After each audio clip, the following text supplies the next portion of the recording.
Are you ready? Sunday sit down. Yeah, it's time for Sunday to sit down. Sunday sit down.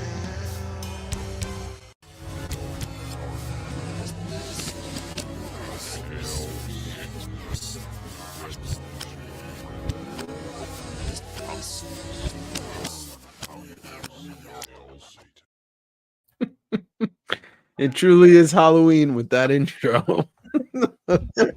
Yeah, I was like, I noticed that you had a new Halloween intro there. Yeah, Spooky intro. I tested it last month and I liked it, so that's all that mattered. It's your Good channel. evening, Tyler. What's up, my friend?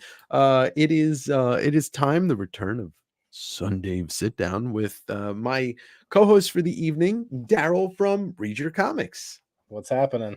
How you Happy to be doing? here as always. You know what? You're one of my favorite people to talk comics with, and now we get to talk about Likewise. 12 comics. 12 comics under the guise of one storyline. Rob McCallum's in the house. What's up, Rob? And we're not gonna beat around the bush. We're gonna cut to the chase because tonight the book club faithful, we're gonna talk about it's you know what? Like, I'm not even gonna pretend that it's not. It's my favorite Batman story of all time. 100% The Long Halloween is my favorite Batman story of all time. All right. Yeah. It's up there for me. It's year one is actually my favorite, Mhm. but I feel like this book is a compliment to year one in Yeah. a way that that no other really Batman story is. I mean, I think I've heard it said this way, but maybe I'm just kind of saying it this way. It's a spiritual sequel to year one, Mm, and it's Frank Miller is the godfather of the modern Batman story. mhm. And you know, as much as I recognize he's the greatest, this still is just a little bit above year one and Dark Knight for me. Just a tiny bit. Okay. And I think maybe it's because this was like the first Batman story that I read that was, it comes out in 96, 97. I was graduating high school, whereas year one and Dark Knight came out when I was Mhm. elementary school. Yeah.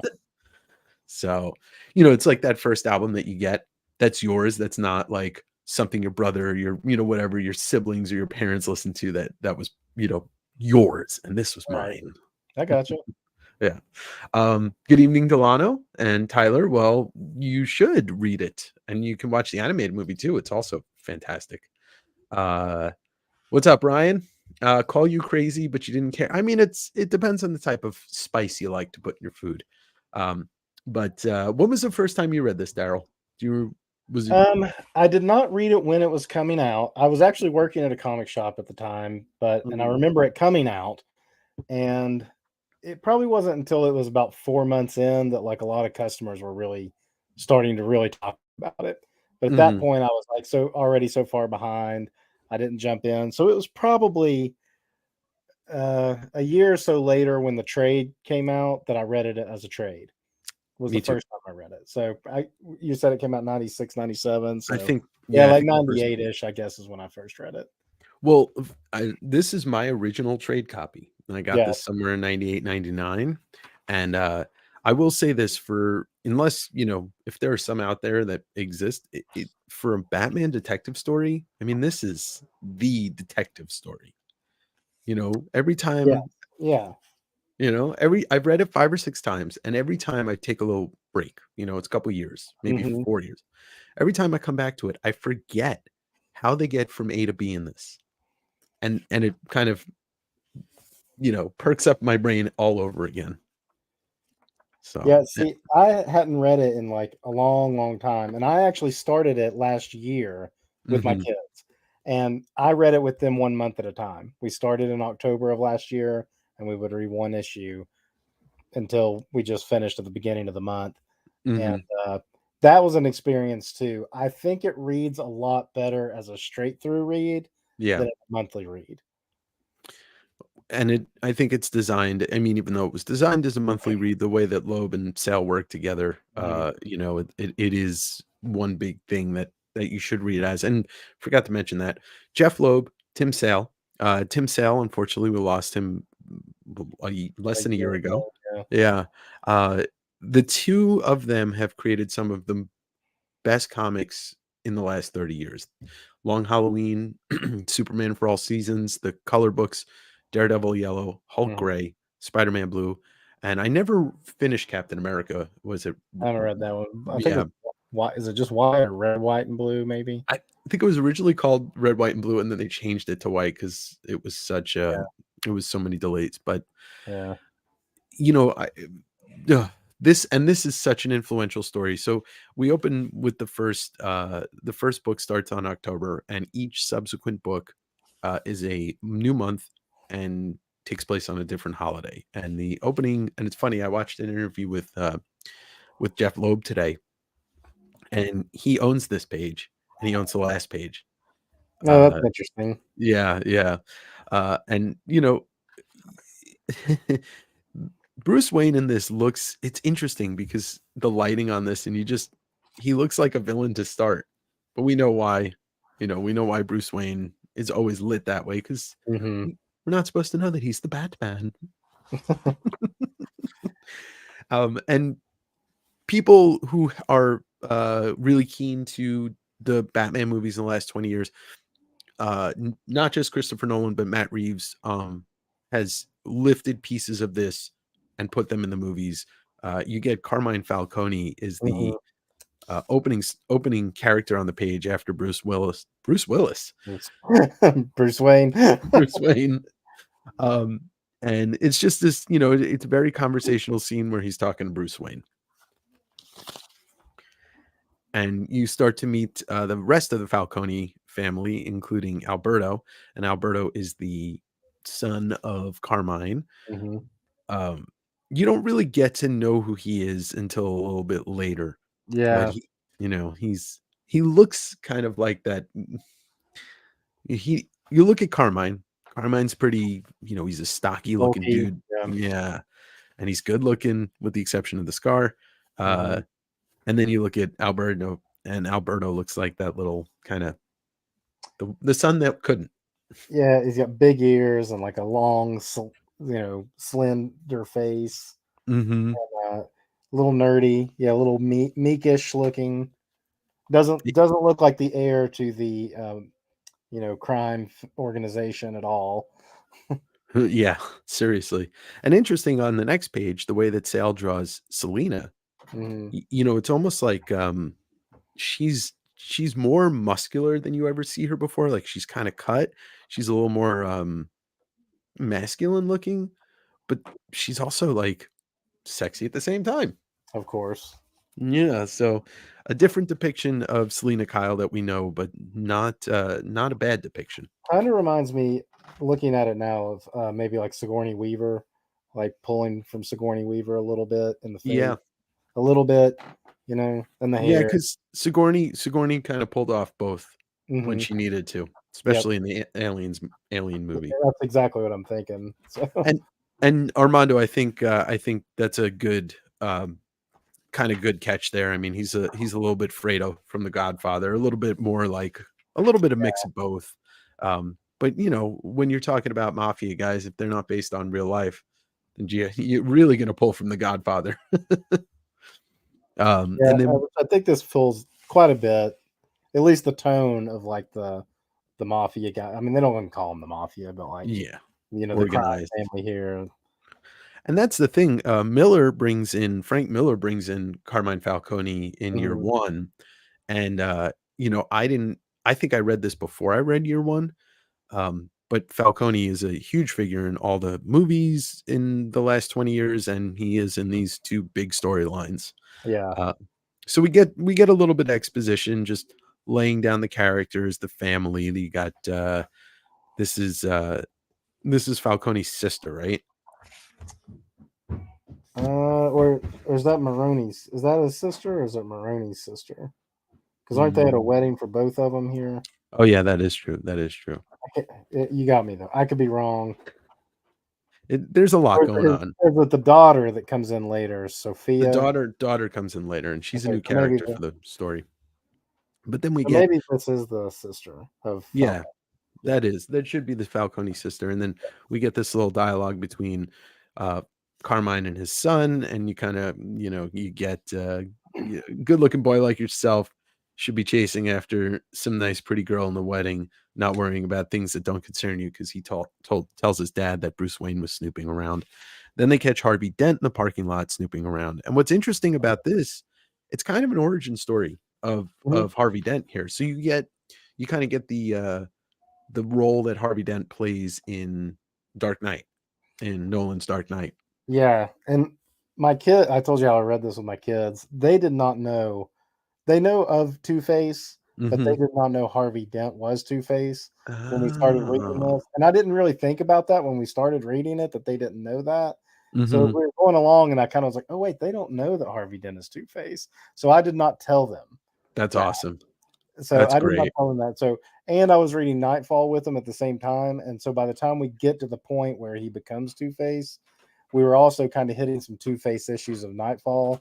So I had to kind of like, okay, I've got to like go ahead and catch them up on, in this Long Halloween, so that they get the origin before we read those issues of Nightfall, so that I didn't want to spoil the surprise of this. Sure. Yeah, I mean, like, right, if you don't have that basis in Batman lore, you didn't see, Batman Forever, you may not know. Yeah. Yeah. So Dent is in the parking lot taking license plate numbers while they're, the organized crime wedding's going on. Somebody knocks him out. Selina and Bruce find him, and he comes to, and he's kind of pissed off and rude to them. And there we go. We get Selina's basically telling Bruce they could have a good night together, and Bruce is like, I don't know, I gotta go. Which is interesting because I always forget there are certain stories where we know that Selina knows that Bruce is Batman and vice versa. This is not one of those stories. No, this is still like this is like year 2 almost of Batman. I think that's what it's supposed to be. And then we get to Gordon and Dent. So basically, the one thing I'll say about this book is we can't really go so crazy into the plot because this is like the perfect storm of a fantastic plot that is very convoluted but makes sense, and then also amazing art. And we're gonna just kind of breeze through it because once again, 12 issues. We're not trying to make everybody stick around here for 4 hours tonight. But I do love that last page though with Gordon, just the coloring in that Mm-hmm. the whole page with Gordon is this like kind of orangish color, and like then the Yeah. background of like Dent coming in and the blue. It's just even the coloring is like great. Which I don't who is the colorist on this? Starkings is the letters and color is Gregory Wright. He does a fantastic Yeah, job on this. coloring is And I might add the single issues are coated paper. I'm sure the absolute is coated paper. This is uncoated paper, the great. original trade paperback. I didn't think about that. Yeah. So in the regular issues, the color's a little more rich, but this Yeah. you get the tactility, and like I think pages like this really work. What's up, Matt Mhm. Obama? Right, because like you said, he's orange because there's clearly just one light on somewhere, and that's Yep. it. Because we all know Jim Gordon works till 4 a.m. every night. Very tireless. So the wedding, we see the wedding here. And what's interesting here is you see, obviously the bat silhouette flying through the Mhm. night. And there's something interesting here. Like Falcone is kind of feeling the scar, but I don't know what they're really trying to allude to. Is it the photo or did he see something? You know? Yeah, like he's pointing at it to somebody else, like, "Hey, I see, like I saw her or something. Yeah. One that did this." And then we get the next page where we see the silhouette of what looks like Batman, but the claws are Yeah, Catwoman. And we get that great first. splash page. I mean, like so much conveyed right here by Sale with the action of her just kind of like tossing it aside and going right after him, and she's already pissed off at Batman. You definitely see her more like her abs and stuff. Mhm. You Yeah, definitely see a more ripped aspect of her that you were talking about. and I mean, I think, if you're going to try and make a character like that seem as real as you're going to try and make Batman, Mhm. she's got to be, absolutely ripped to Yeah. be as agile as she is. And just ultra athletic, like Mhm, like a Olympic gymnast almost, not just mhm. like, not like a little supermodel. Yeah, yeah, and she's pretty ferocious in this story. Every time that she's depicted by Loeb and Sales, she's pretty ferocious. And this is like the old school, it's like a combination of the old school and new school Catwoman. A little bit more old school than new school. Because this was coming out around the time of the Jim Ballant Mhm. Catwoman series, so it does have that kind of like the purple suit with like the high boots and stuff. She just doesn't have the hair coming out the back like the Yeah, Ballant costume. which the Balin costume's less what's the word I'm looking for? Practical. Yeah, This one's a little more practical because long hair flying around when you're, you know, yeah. stealing jewels and kicking ass, it doesn't really work. Trust me, I've tried it. Uh, so obviously Batman's not looking for a fight, but Catwoman is feeling very agitated because now she's dropped all the jewels, and we get the family coming in, just starting shooting guns, and Batman's not into guns. He's not. He's No. not. It's what my wife does to me if I don't deliver her coffee in bed each morning. The claws are out. See? Yeah. See? That's what happens. One thing even my kids noticed is that Batman's cape is Mm, like here, like he's standing right there. mhm. Cape is like all across the floor, Oh, yeah. and there's other scenes where his cape isn't quite as long, and I feel like maybe Neil Adams did it too, but I really think of like when Bernie Wrightson did Batman. Oh, yeah. It's like the cape, if the wind was blowing, that cape was like super long, flowing in the wind. But if he was like jumping and like, just like doing some fighting moves, that cape shortened up just enough. You know, it's interesting because when you think about the one thing that they did kind of account for in the movie side of that is that, like, he had that thing that would kinda, like, rigid, make the Mm, cape kinda rigid, which, maybe, maybe Neil Adams and Bernie Wrightson and Tim Sale forgot or know that exists. They just didn't say anything. I don't know. But, yeah, it is huge. I mean, and it's for effect. It's such a great oh effect yeah. when it's that's the cool thing about Batman's cape. And it can be used for so many things. So smoke, punches, and then Carmine's just like in my own home when my children sleep on my nephew's wedding day. Yeah, that sounds like something straight out of a Scorsese Yeah, mob yeah. film, like dialogue right out of it. But you know, he puts out a bounty for each of them or either of them, the bat or the cat. But when he says the cat, it's just that perfect little panel. You see a little bit of the scar and the eyes. We Mhm. all know. We all know who did it. He knows too. And there we go. Another two-page splash. That's just amazing. It's just, Catwoman, she looks like she's having a good time. Batman's always agitated, Yeah, you know. she Mm, trolls him. yes, very much. You just see his furrowed brow. You see a couple of lines there, and you just know he's pissed off. It's a Todd nod. I mean, yeah, Todd is comes from a long line of people that were doing that, and Todd exactly loves to do that with capes. Oh yeah, Todd. Yeah, Todd definitely, but like he came after Adams and Wrightson, And so writes and but so like he definitely took it to another level. and he Sometimes. did and he did come before this because that's Oh yeah, the he did come before this for there's sure. that one Batman two-page splash with the capes, the whole fucking Mhm. page, Yeah, the whole thing. Yeah, yeah. Hello, Amber. It might be the most feline Catwoman has ever looked. Yeah, well, the addition of the whiskers really help. mhm. Yep. And I think he was trying to sell that because he really does sell Batman as a bat.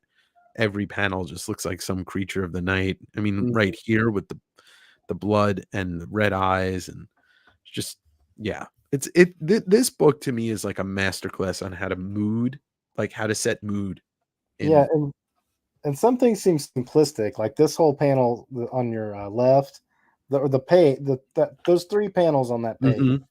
they seem like there's not a lot of detail, but there really is. Yeah. You know, it's very like, I guess you'd say like maybe Toth like, Mhm.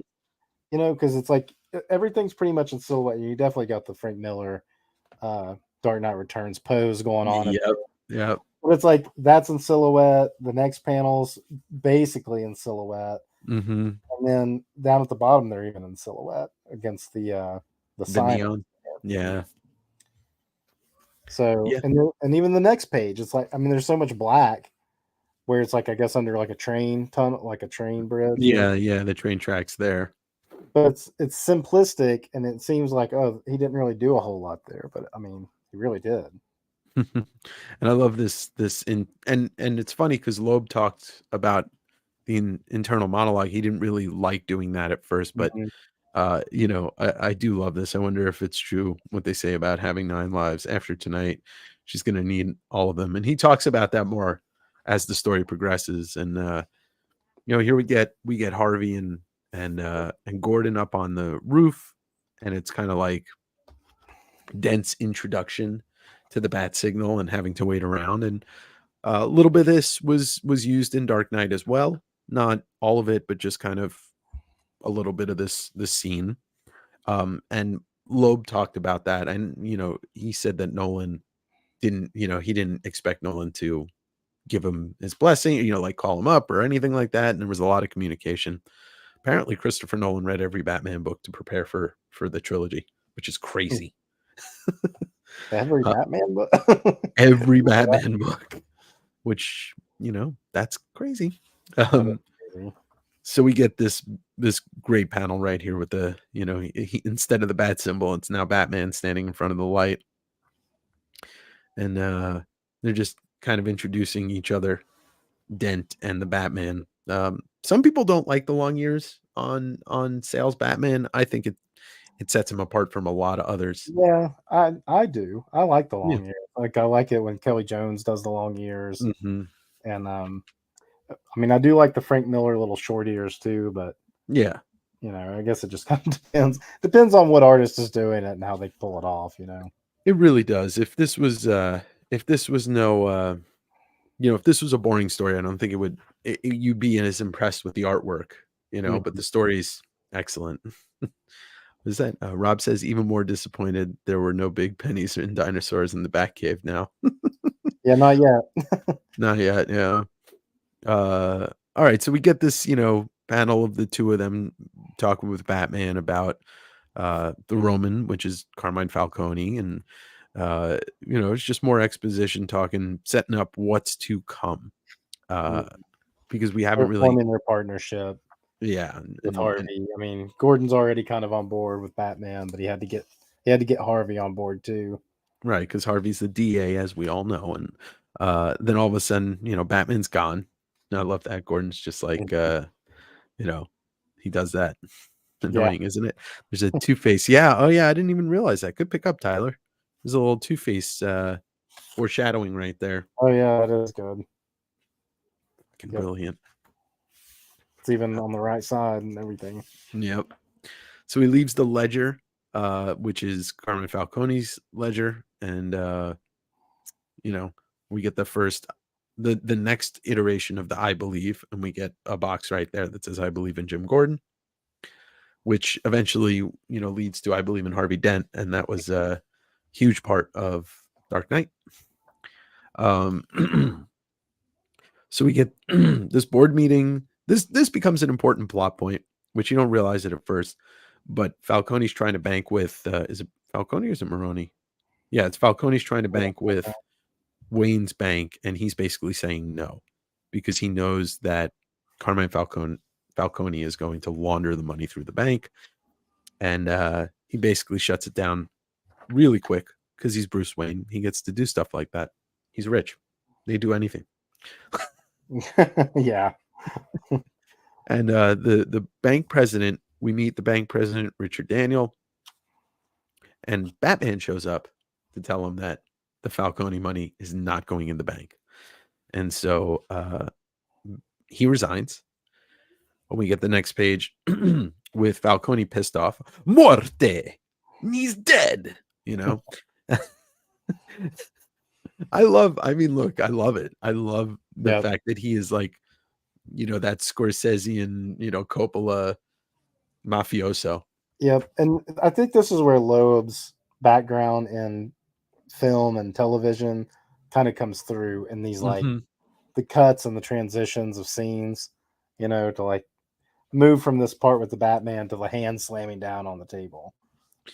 Yes, and when I was hearing him speak about it today, the way that him and Loeb first started working together would be phone calls, and he would say, "Cut in to a close up," and he would like kind of direct he would verbally write the script to Sale, and Sale's Mhm. like, "There is no camera." They would get into these arguments because Loeb would be talking like filmmaker, Yeah. and Sale would be like, "That's not how it works." Um, so with that, all right. So Armando asked, so with that pre Two Face panel, do they know that Harvey was going to become Two Face? Who's they? The writers? I'm sure. Loeb and Sal, yes. The reader, yeah, if you knew it, but Yeah. you, like your kids didn't. Your kids Yeah, didn't know it. my kids didn't know it. I mean, I Yeah, knew it when I read this, but like I was also like, around close to 20 years old or something yeah. like so. I mean, I already knew a lot of Batman history at that point, but It's kind of weird when you think about it. Like if you grew up at a certain time, especially like the 80s to the early 90s, you knew Batman lore and all of the origins of most of these guys without ever reading most of the comics because of the movies and the animated series. yep. It gave us everything. It's still, I mean, I don't think it's really hard to, and I don't think you can really debate that the Batman the animated series is the greatest comic book animated series of all time. 100%. Yeah. Yeah. It would like for story, visual, and voice acting, the whole package. And not to derail it, I maintain that the animated series is still my favorite version of Batman, really. Like Hmm. for just like good, like quality storytelling of like the Batman, the detective, the action. I mean, and everything's like so self-contained, it's really one of my favorite versions of Batman. No, and we just lost Richard Mole, who did Two Face, right? Was he Two Face? Oh, I don't know. Yeah, I think he just passed away, and I forget who the woman's name is that did Harley Quinn just passed Yeah, I away, and saw that she passed away. yeah, and Conroy. I mean, Conway. but yeah, that was. This is what this book feels like, though. It kind of feels like reading the animated series. Like this is, or the animated series is kind of like a mirror to this. Yeah, Sales artwork really lends itself to yeah, it. you can So almost hear that music going with this. oh, it's been in my head all day. um, the Tick's great, Amber, but it's not as good as this. Tick is great. Tick is great. Tick It is has great. it had a good cartoon too, but it's a Yeah, different thing. yeah, different vibe. So we get back to the banking manager. He's on a date. Richard Daniel, and he gets assassinated. He gets gunned down, and that next page, this is where we really start to get into it because out of nowhere, you get this black and white page, 6 panels, gun, the serial number being filed off, and a rubber nipple. Mhm. So Rob said it's perfect. He remembers being at UK cartoon. I'm assuming that's the college you went to. Right after premiere, and every single comic creator was buzzing and talking about the animated series. Yeah, because nobody had ever seen anything like it. It was Art Deco animated Batman. It's crazy. It was beautiful. Yep. Bruce Timm and Paul Dini. So we get from one panel, and there you talk about the transition right there. You get the black and white or the rubber nipple to the color. Mhm. Rubber nipple next to the bottle. Comic art convention. I was close, Rob. College convention. You know. Uh, so we get the great transition right into the home of Jim Gordon and Barbara. And he gets a call. Oh, dear Lord, no, I'll call Harvey. And we get another transition into Harvey's wife uh, looking down the basement and looking at a workbench. And Harvey, what's up? Richard Daniels has been murdered. And Gilda gets really scared, basically saying, I'm scared that it might be you one night that I get the call. But we're supposed to keep this Definitely, panel. yeah, definitely foreshadowing here, red herring foreshadowing, I Yeah. guess. Yeah. Try to set you up, make you think like, oh, so it was Harvey that was doing all that. Also, Jim. I mean, that's the thing, right? We're setting the anchors of doubt in our mind about these two characters right now. Like, okay, so we see something's going on, and we get another black and white panel. So a black and white panel is always going to tell us somebody's going to die. Yep. And it's the son. What's his name? Vidi? Yeah, I think that was his name. Yeah. And so this is Carmine's nephew and his sister's son. Yeah, okay. So it was definitely his sister before, because that's her Yeah. son. Yeah. So great shot right here. Obviously, the colors tell us everything we need to know on that last page. And you can see the gun, 2 bullet casings, the rubber nipple, and a pumpkin, because this happened on Halloween. So there we get this conversation. This is actually a pretty important conversation of Dent, Batman, and Gordon talking, and Dent's aggression towards the mafia is really kind of felt here. He says, 2 shots to the head. You asked me, it couldn't have happened to a nicer guy. Which we all think that when an evil person dies, but you're not supposed to vocalize that as the district attorney to the police chief and the Batman. So I was Johnny Vidi. Yeah, that's who it is. And Batman takes off because he senses somebody's watching. And that's the cat. Tyler, it's a great comment. I love the 70s noir movie vibe of this whole thing. You could just imagine slow jazz. Yeah. That's and not to once again get off topic too much, but that's why I love the new Batman movie so much, because you get the that kind of feel, but you get Batman narrating himself in the movie. You get that inner monologue on the outside. I always thought this could be called Batman Nipple Killer. All right, so we get another conversation between Cat and the Bat. Yep, great silhouettes again. Yeah, right here on this next page. And Tyler said it and I thought it too. This is the most feline she's ever looked. And you can watch in certain panels, her ears do go down, and like the ears have almost like a life to its own, like a cat. This is another piece that was kind of pulled into Dark Knight by Chris Nolan instead of the Joker. I thought you just have Harvey and Batman. They found Falcone's money because he can't bank it, and so they burn it. They burn it all just to get it. A little arson between vigilante and the district attorney never hurt anybody. Who's more ridiculous, Condiment King or Nipple Man? Oh my God! All right. So they burn Falcone's money. You see Harvey come home to the house. It's on Halloween. Gilda opens the door. You get a little, inside a car perspective looking at the house. And we've all seen movies before. We know what that means. Boom. Boom. And they blow up Harvey's house. Pumpkins everywhere. I do love this because like it's a green explosion. It's so different from what you normally see. Yeah, even that one pumpkin, there's like green like goo flying out of its face. Yeah. Rob said the panel over the last page with the Catwoman standing in front of Batman. This one. Yeah. There's a late Miller cover that looks a lot like that. Interesting. Maybe is it a Dark Knight Master Race cover? Or I don't know what cover it is. All right. Well, he'll tell us. All right. So chapter 2, Thanksgiving. The books get a little bit shorter here. So the first one was like clearly double sized or something. And yeah, it's a square bound issue. So chapter 2, Thanksgiving, we get Solomon Grundy, and we get the first page. Beautiful page. Absolutely, very minimalistic page. And I love one thing, and I know I'm sure people talk about it, but the unevenness of Sale's lines is one of the most unique things about his artwork. Like the first time I saw this as a kid, I was like, I don't know if I like this because it looks amateurish. And then I get older and I'm like, no, this is absolutely unique to him and almost exclusively him.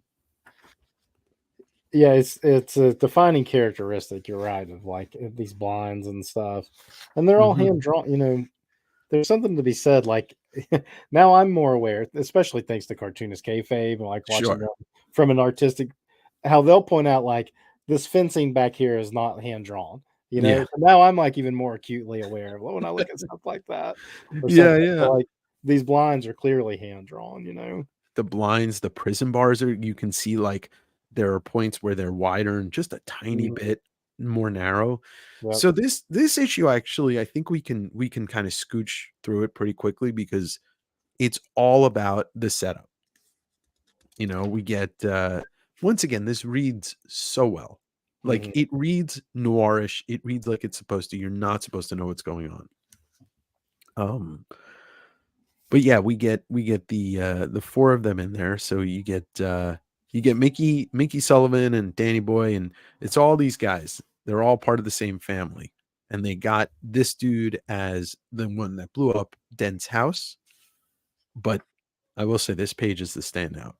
I mean, this is such a standout page. It's like the walls are kind of closing in on him verbally, Mhm. and the light's closing in on Yeah, the him. spotlight gets smaller and smaller. Yeah. Is that no? That must is that you or me that has a fire truck? My kids are watching Mario up above me. It's probably something going on in No, it there. was a fire truck just drove past my house. Um, Okay. I hear it too, but I think it's the Mario movie going on up there. but they're getting a confession out of him, and then we get a little bit of this is just Mickey talks. You bought the nails. I knew you'd find it. It was only a matter of time. And we get Batman just chasing him. Mhm. Just a little flashback. Mute colors. Just, I mean, the direction. I don't know what kind of art direction or color guide, whatever the term is, Mhm. that that Sale was giving Gregory Wright. But man, this is just lit perfectly and colored perfectly. I love the panel. Well, you've already turned past it, but where he's like sliding down the signage and Yeah, there's like the sparks flying and stuff from the sign, from the neon like shattering. Just the effect of that is pretty yeah, neat. it is. It is. Tyler said cartoons kayfabe has really influenced me into looking at comics from an artist perspective instead of a consumer's perspective. Yep, it has Mhm. given me a greater appreciation for the medium. It's where I met Rob, and Rob's a fellow King kayfaber, and we just have a lot of chats about this stuff. And you know, it's just a way to find more love of comics. Is go a little bit deeper. Yep. What up, Aaron? I hope you're well, brother. And thanks for popping in. I hope you enjoyed the book. So we get the chase, and he chases him into the sewer. And who do we got? Solomon Solomon Grundy. Grundy, born on a Born on Monday. Monday. Yeah. Yeah. Great kind of brute character that's Mhm. I don't know his backstory. I I don't just really either. Just he pops yeah. up and he's a brute, like you Yeah. said. It's Yeah. kind of He's a like a brute. chaos, like just kind of what he serves in this story. My kids really liked him. Of course, they liked that rhyming The rhyming, yeah. repetition, and he's Hulk like, so Hmm. they really liked the character. But they had all these questions too that I didn't really have the answers for. They're like, "Did he really die? Did he really come back?" And I'm like, Yeah. I don't know." Man, this page sells Solomon right there. You know, Batman gives him a punch, and the speed, like the lines on it, you know, there's force behind it. The way his face, you know, kind of goes in, and a punch like that would have broken three of us in half, and it just doesn't even face Solomon Yeah. Grundy. And there's so much emotion in Sales. Like Sale knows how to draw facial expressions Mhm. in a way that almost nobody else does. He hits that brow really hard. He makes it like Hmm. pinch in, Hmm. for like anger or like spread out like really well. Yeah, it's great, and I like this is one of my favorite panels in the entire story. And what does he stick in his nose? Like, I don't know what he does to him here. He reaches in his pouch and gets something and literally sticks it in Grundy's nose or mouth. I don't And know. you know, like you can see, I mean, I guess it's kind of left open to interpretation, right? He can do Yeah. whatever do whatever. Maybe it's You know like what one it of his is? little smoke grenades or something that he throws. Or yeah, maybe it's a like a light. It's like a really bright light because it almost looks like his nose is here, and Mhm. this is the light. Yeah, this is, you know, Mini flare yeah, just to something. just to stun him enough to drop him. Hmm. But he retreats back into the sewer, and that's where crushed pepper flakes. Maybe So then we get back to the interrogation room, and they're still asking who killed Johnny Vitti, even though they got him for the Harvey Dent murder. And so then they're just kind of recapping, and this part is great because it is really meant to confuse you. But we have the cop and Mickey walking. Somebody says, "Hey, who turned out the lights?" And then you can see the cop changes. Yep, completely. Silhouette Yeah. changes. Yeah, completely. And it says everything. Cop says everything all right, and he says, "Sure, boyo." And at that point, like when you're reading it, you're not sure what the hell just happened. So we flash to the Roman, who is Carmine, his penthouse, and his sister comes in and basically just furious that her son is dead, which makes sense. Mhm. And Rob said it's guano. I like this panel too, because that's Alfredo is just kind of like observing, Yep. So that brings us back to the cell where the Mickey's basically telling his crew, look, this is what we're going to do. We're going to fest to this. We're going to fest to this. You're going to fest to this. And you're going to fest to this. And basically, like, it's set up as like Falcone's going to take care of them on the other side of things. But I do like this. The 4 panels. Mm-hmm. Yep. Layout's great there. Mm-hmm. Mm-hmm. And Batman, you can see, it's funny because Batman's furrowed brow, just like, he ain't buying this shit. And so we get Mickey back, and it's revealed that Mickey is Harvey. Yeah. I don't love that. I'll be honest. Yeah. It's always hard for me to buy like somebody wearing a mask that like it's one thing in a movie, but like to see it in person, you're like, something's off. Like you could tell it's like, wait, Yeah. It's a Mission Impossible trope is what it Yeah. is. Yeah. But basically he's saying, so we know that he faked his death, or that he didn't fake his death. He just didn't die. And so they pretended like he was dead because the explosion was real. Yep. Because it put Gilda in the hospital. And then they decided that they're going to charge them and see what happens. And Harvey was wrong. They all made bail in less than an hour, thanks to Carmine. 2 Faces. Hey, see, there's another one. Another foreshadowing of 2-Face. Yep. Yeah, good catch, Tyler. We'll do it again later on, even. I think they kind of maybe a little bit more blatant, as I recall. So then Gilda being in the hospital here is a little suspect. A little suspect too, as we get towards the end of the story. Yeah, but for now, she's put in the hospital by the explosion, and Gordon gets Thanksgiving late. Harvey spends Thanksgiving in the hospital, and Batman does something kind of out of character for Batman, but in character with what's going on in the story. He leaves a Thanksgiving dinner for Solomon Grundy, who was born on a Monday. See, there's pity on Solomon Grundy, Yeah, and I guess that's one of those things that kind of we need to humanize Batman a little more than just him wanting to avenge his dead parents, because honestly, after like 30, 40 years, get over it, Bruce. Sorry. We won't even get into what you could be doing with your money, Bruce. Yeah. Sorry if I'm being insensitive to anybody who had their parents murdered in Crime Alley, okay? Crime Alley, come on, how did you not know? Why did you take your child to see a movie in that area of town? Yeah, it's like that Dennis Leary joke. Lou Gehrig died of Lou Gehrig's disease. How the fuck you not see that one coming?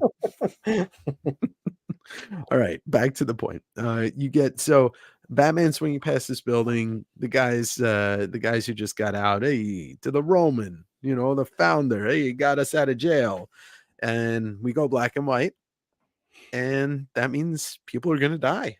Yep. And here we go. We got the killer opening the door, which they should have locked it, but anyway, he shoots dead all the mafia guys and leaves a cornucopia. Right, that's what that is. Yep, cornucopia. Cornucopia, the bullets, the nipple, the gun. What's a more brutal scene, the bathtub scene or this? with This. bullet holes in the head. Yeah, this one is. You know? Yeah, especially because it's Thanksgiving. So, it's supposed to be a time of, Yeah. giving thanks, not laying dead in the dinner table. So chapter 3 is Christmas. It opens up with our clown prince, and it's just awesome. It's just so awesome. He's such a, I mean, the way that Tim Sale draws the Joker, he's so terrifying. You know? It's almost he's like Jack Skellington in a way. Mhm. The way he's built, but with the longer face and stuff. Yeah. Do Yeah, you man. think that they picked the Joker for Christmas because of the Christmas with the Joker episode of the That would animated series? probably make sense. He's kind of like the one, like Christmas is supposed to be the most wonderful time of the year. He's the antithesis of that. Yeah. And also, Tim Burton's not Tim Burton's. No, Tim Burton's Batman doesn't take place during Christmas. Maybe it does. I don't know. Does the second one? The second one does, but that was the Penguin. And the Penguin's the only Rogues Gallery character that's kind of left out of the story. Yeah. But I mean, the drawing that it took on these 2 pages is unbelievable. Just unbelievable. Yep. I mean, I don't know if he was drawing these lines in or if he was, paste ups or something like that, but still just amazing drawing in this. So we see the Joker terrorizing a family, tying them up, taking their presents and walking right out. Very Jokerly like thing to do. He's got whale broom teeth. Yeah. He even steals the little Christmas tree. He's like He totally does. the Grinch. Right He there. is.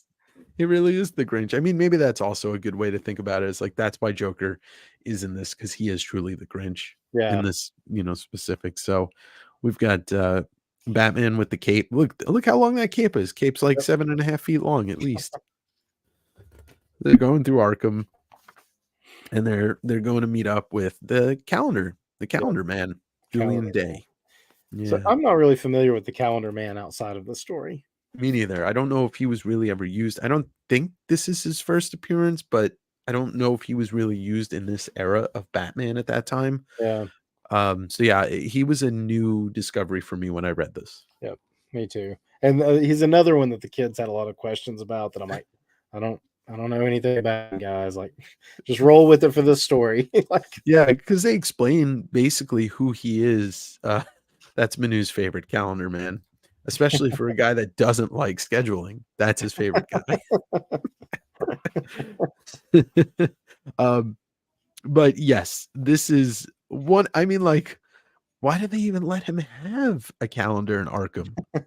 He's the calendar. I mean, he kills people based on the day, but he's going through all the holidays and that are coming up. And the interesting thing is, this is where it first kind of gets in when they're asking him who the killer might be, because they think that he might have some kind of, he's a Bill Finger creation from way back. That's probably why we never heard of him. Thanks, John. I don't know too much Golden Age Batman for sure. Not really. Not I as well. Tomorrow's the big day. She'll be killing again. So it kind of puts into their heads, like, could be a he, could be a she. The next line he says, because he likes it, the attention. And I think he's doing this because he's just trying to put more doubt in their head on who it is, because he probably doesn't know. But why would he know? He's in Gotham. Yeah. Or in Arkham, I mean. In Arkham, yeah. But he just keeps going through the different holidays. And there we go. Batman's cape now is it's basically the symbiote. in this panel, the cape is the symbiote. Definitely has a life of its own right there. Yeah. So they leave Arkham. We go to Maroni's Italian restaurant. Sal Maroni, as we see right here, he is the rival crime family. He's the head of the rival crime family in Gotham, Salvatore Maroni. And the Joker there has just killed one of his henchmen. And he says, I love this, a clown. He just says, a clown. No clown comes into my place, and then the Joker pulls out basically a hand cannon and puts it right against his head. God, I love the Joker. But yeah, look at those teeth. Yeah, the teeth are like venom-like teeth. Yeah. So we get a little bit of the the Joker trying to figure out whose holiday, because the Joker's got a huge ego. And if anybody, and it says it, I think in one point in this, somewhere in the book, he's like, nobody gets to be the Yeah, psycho killer of Gotham. It has to be the Joker. it was taking too much of his attention away. Yeah. Yeah. So we get this outdoor scene. It's snowing, and Batman and Maroni. And Maroni looks like he just shit his pants right there. I like the crouched Batman there on top of the car. Yeah. Has like a Sam Keith pose to it. Yeah, that is some Sam Keith pose and some energy in that. Look at, he's just flexing every known muscle and every unknown muscle. Yeah. Whew. So we get a little Maroni Batman, and he goes to pull a gun out on Batman, and Batman doesn't really like that. Batman doesn't like guns. Yeah. Yeah. And so he said, what went on here tonight? And Maroni talks about the Joker. And by the time Maroni's done talking, Batman's already gone. Looks like Gilda's back from the hospital, and Harvey bought them a new house. Look at that beautiful little, it's like a little gingerbread house there. Yep. Nice little cottage. Yeah. So we think we're gonna have a nice little moment here. And by the way, Tim Sale drove snow. Yeah. Very, very, like it feels like snow. It's a heavy, wet snow. Yeah, it is. It is. We get them crossing over the threshold into their new home, and we notice some footprints, and look who's there. Look at how well the Joker's. He's terrifying. Yeah. Absolutely terrifying. Once again, great coloring on that top panel there, coming around the tree with the lighting coming from that one direction. Yeah. Yeah. And it even like kind of has a little radius to it. It does remind me a little bit of the kind of original coloring of Killing Joke and the original coloring of Year One. Yep. But Harvey goes into fight mode, tackles the Joker into the tree. The one thing I absolutely love, we think of the Joker as he obviously doesn't have any superpowers or anything, but the way that he gets drawn when he gets hit in this book, he's like rubber, and it makes it just gives it that characteristic that you didn't know you needed with the Joker, that you can't really do in a live action setting, but you can do it in illustration. He gets hit twice, and it's just rubber face. Yep. It is a very Grinchy panel. Yeah. Ryan said it's a very Grinchy panel. This whole book, the Christmas episode, is a very Grinchy Batman book. This is the only part right here that I don't totally like. The Joker standing up, and it looks like Harvey's charging at him. The Joker pulls something out, and Harvey's on the floor. And I don't know how it gets from point A to point B there. Yeah, it's like what he's pulling out is this magnifying glass, obviously. Yeah, but why is the Joker? The Joker's kicking him in the nuts. Oh, there you go. It's really tough to see it. Yeah. Okay. Yeah, it's just a little bit of confusing illustration right there. You're right. I see the foot right here now that you're saying it, because there's 1, 2, 3. Yeah, I guess I thought that there was a. Okay. All right. Well, that explains it. It's no longer confusing. Thank you, Daryl. This has been West Coast Avengers. Bye.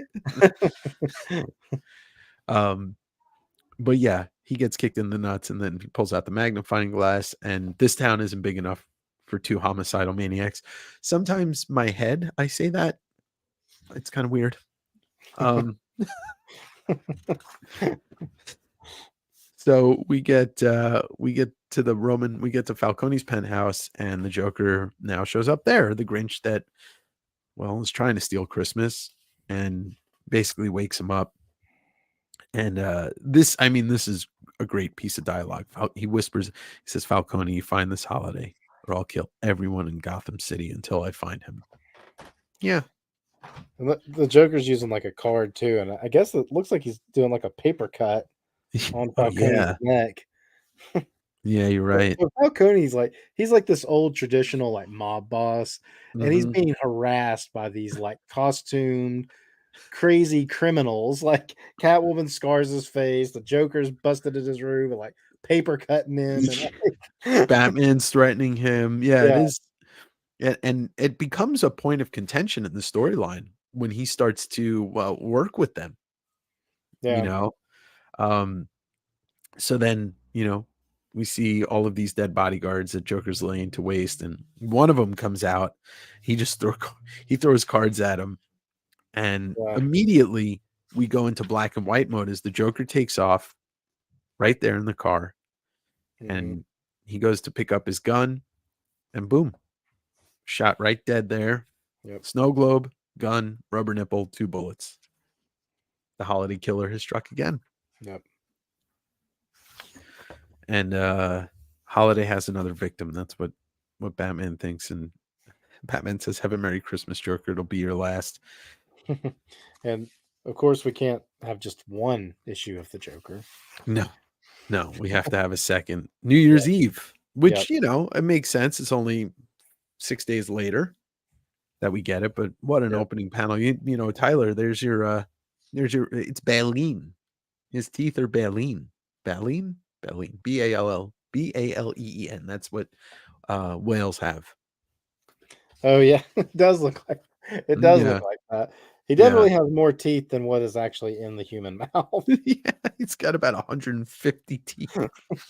I mean, granted, maybe it's because they've been punched to pieces by Batman over the years, but who knows? Probably so. This is actually else, apparently everybody's. This would be a great New Year's card to send somebody. Like just this page as a New Year's card. Yeah, another great one opening splash page, and then we have this kind of quarter full. We'll call it a 3/4 splash or something like that. But this book does that a lot, where it's like it's a double page spread, but like one big panel that only crosses over, like a third or a quarter of one page, but then the other page be the full. What would be an interesting job to have? The Joker's personal custom detail guy who makes planes and the suits and all this stuff for the Joker. Probably a very rich person. Do you think he works double duty for Batman too? He's like working both sides, getting paid on both. He doesn't care who wins; he gets paid on both ends. Hey, I like that. You don't pick a side. Nobody can really poo-poo you. You know. So we got Batman in chase with the Joker, and we go to Harvey's office where his assistant, who in silhouette, it's very Sin City-ish right here, just to show the glasses, kind of looks like Kevin from Sin City. Tyler said he's always under the impression that the Joker did that shit himself. He's crazy enough. So his assistant basically says, "You're working late every night this week ever since I started here." And he said, "See what I mean, Vernon? There's 2 ways of looking at everything. It's New Year's Eve, son. Time to go home and kiss the wife and hope that next year is better than this one's been." And then he drops a bomb on him with the Roman case that links Carmine Falcone to Bruce Wayne. And that becomes a huge plot point of this too. Yep. And the assistant here, like the way that his glasses don't show his eyes and stuff. Yeah. I feel like that's kind of foreshadowing that he's got more of a role to play, like a more sinister role to play as well. Yeah, because it's hiding any emotion that he might be showing behind the glasses with his eyes. Yep. Eyes are the window to the soul, Daryl. That's why we wear glasses, because we like to see really deep into people's souls. Folks, that's why. Either way. Yeah, exactly. There you go. So we go back to the chase of the Bat and the Joker, and it's classic Batman and Joker. I mean, it doesn't get better than this. But that page.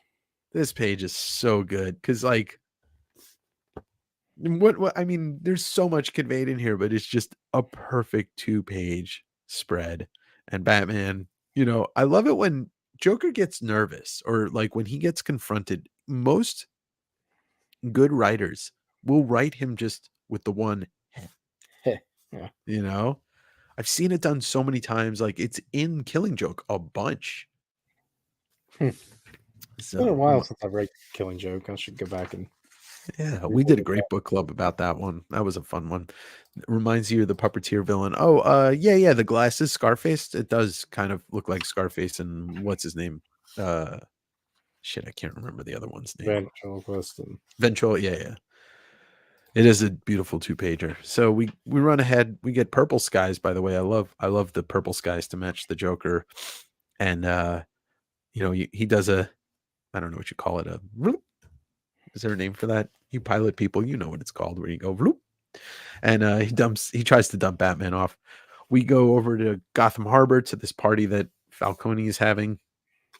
And he's talking to Salvatore Maroni, which they are enemies, but with the holiday killer on the loose, you can't really trust. So what's the phrase? Keep your friends close and your enemies closer.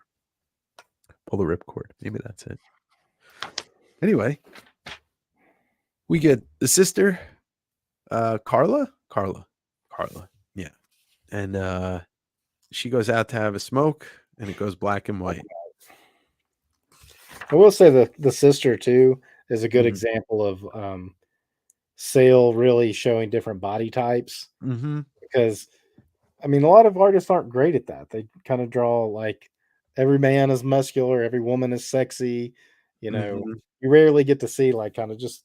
I mean, she's kind of an average person, like Yeah. a little bit heavy, like Yeah, you could see it in the face that she's a little bit pudgier. And it's interesting because when we meet Falcone's sister, daughter, Yep, you want to talk about a different body type. yep. So it's a great thing to point out. And we go black and white. We see Alberto, yeah, and he gets shot in the gut. Mm-hmm.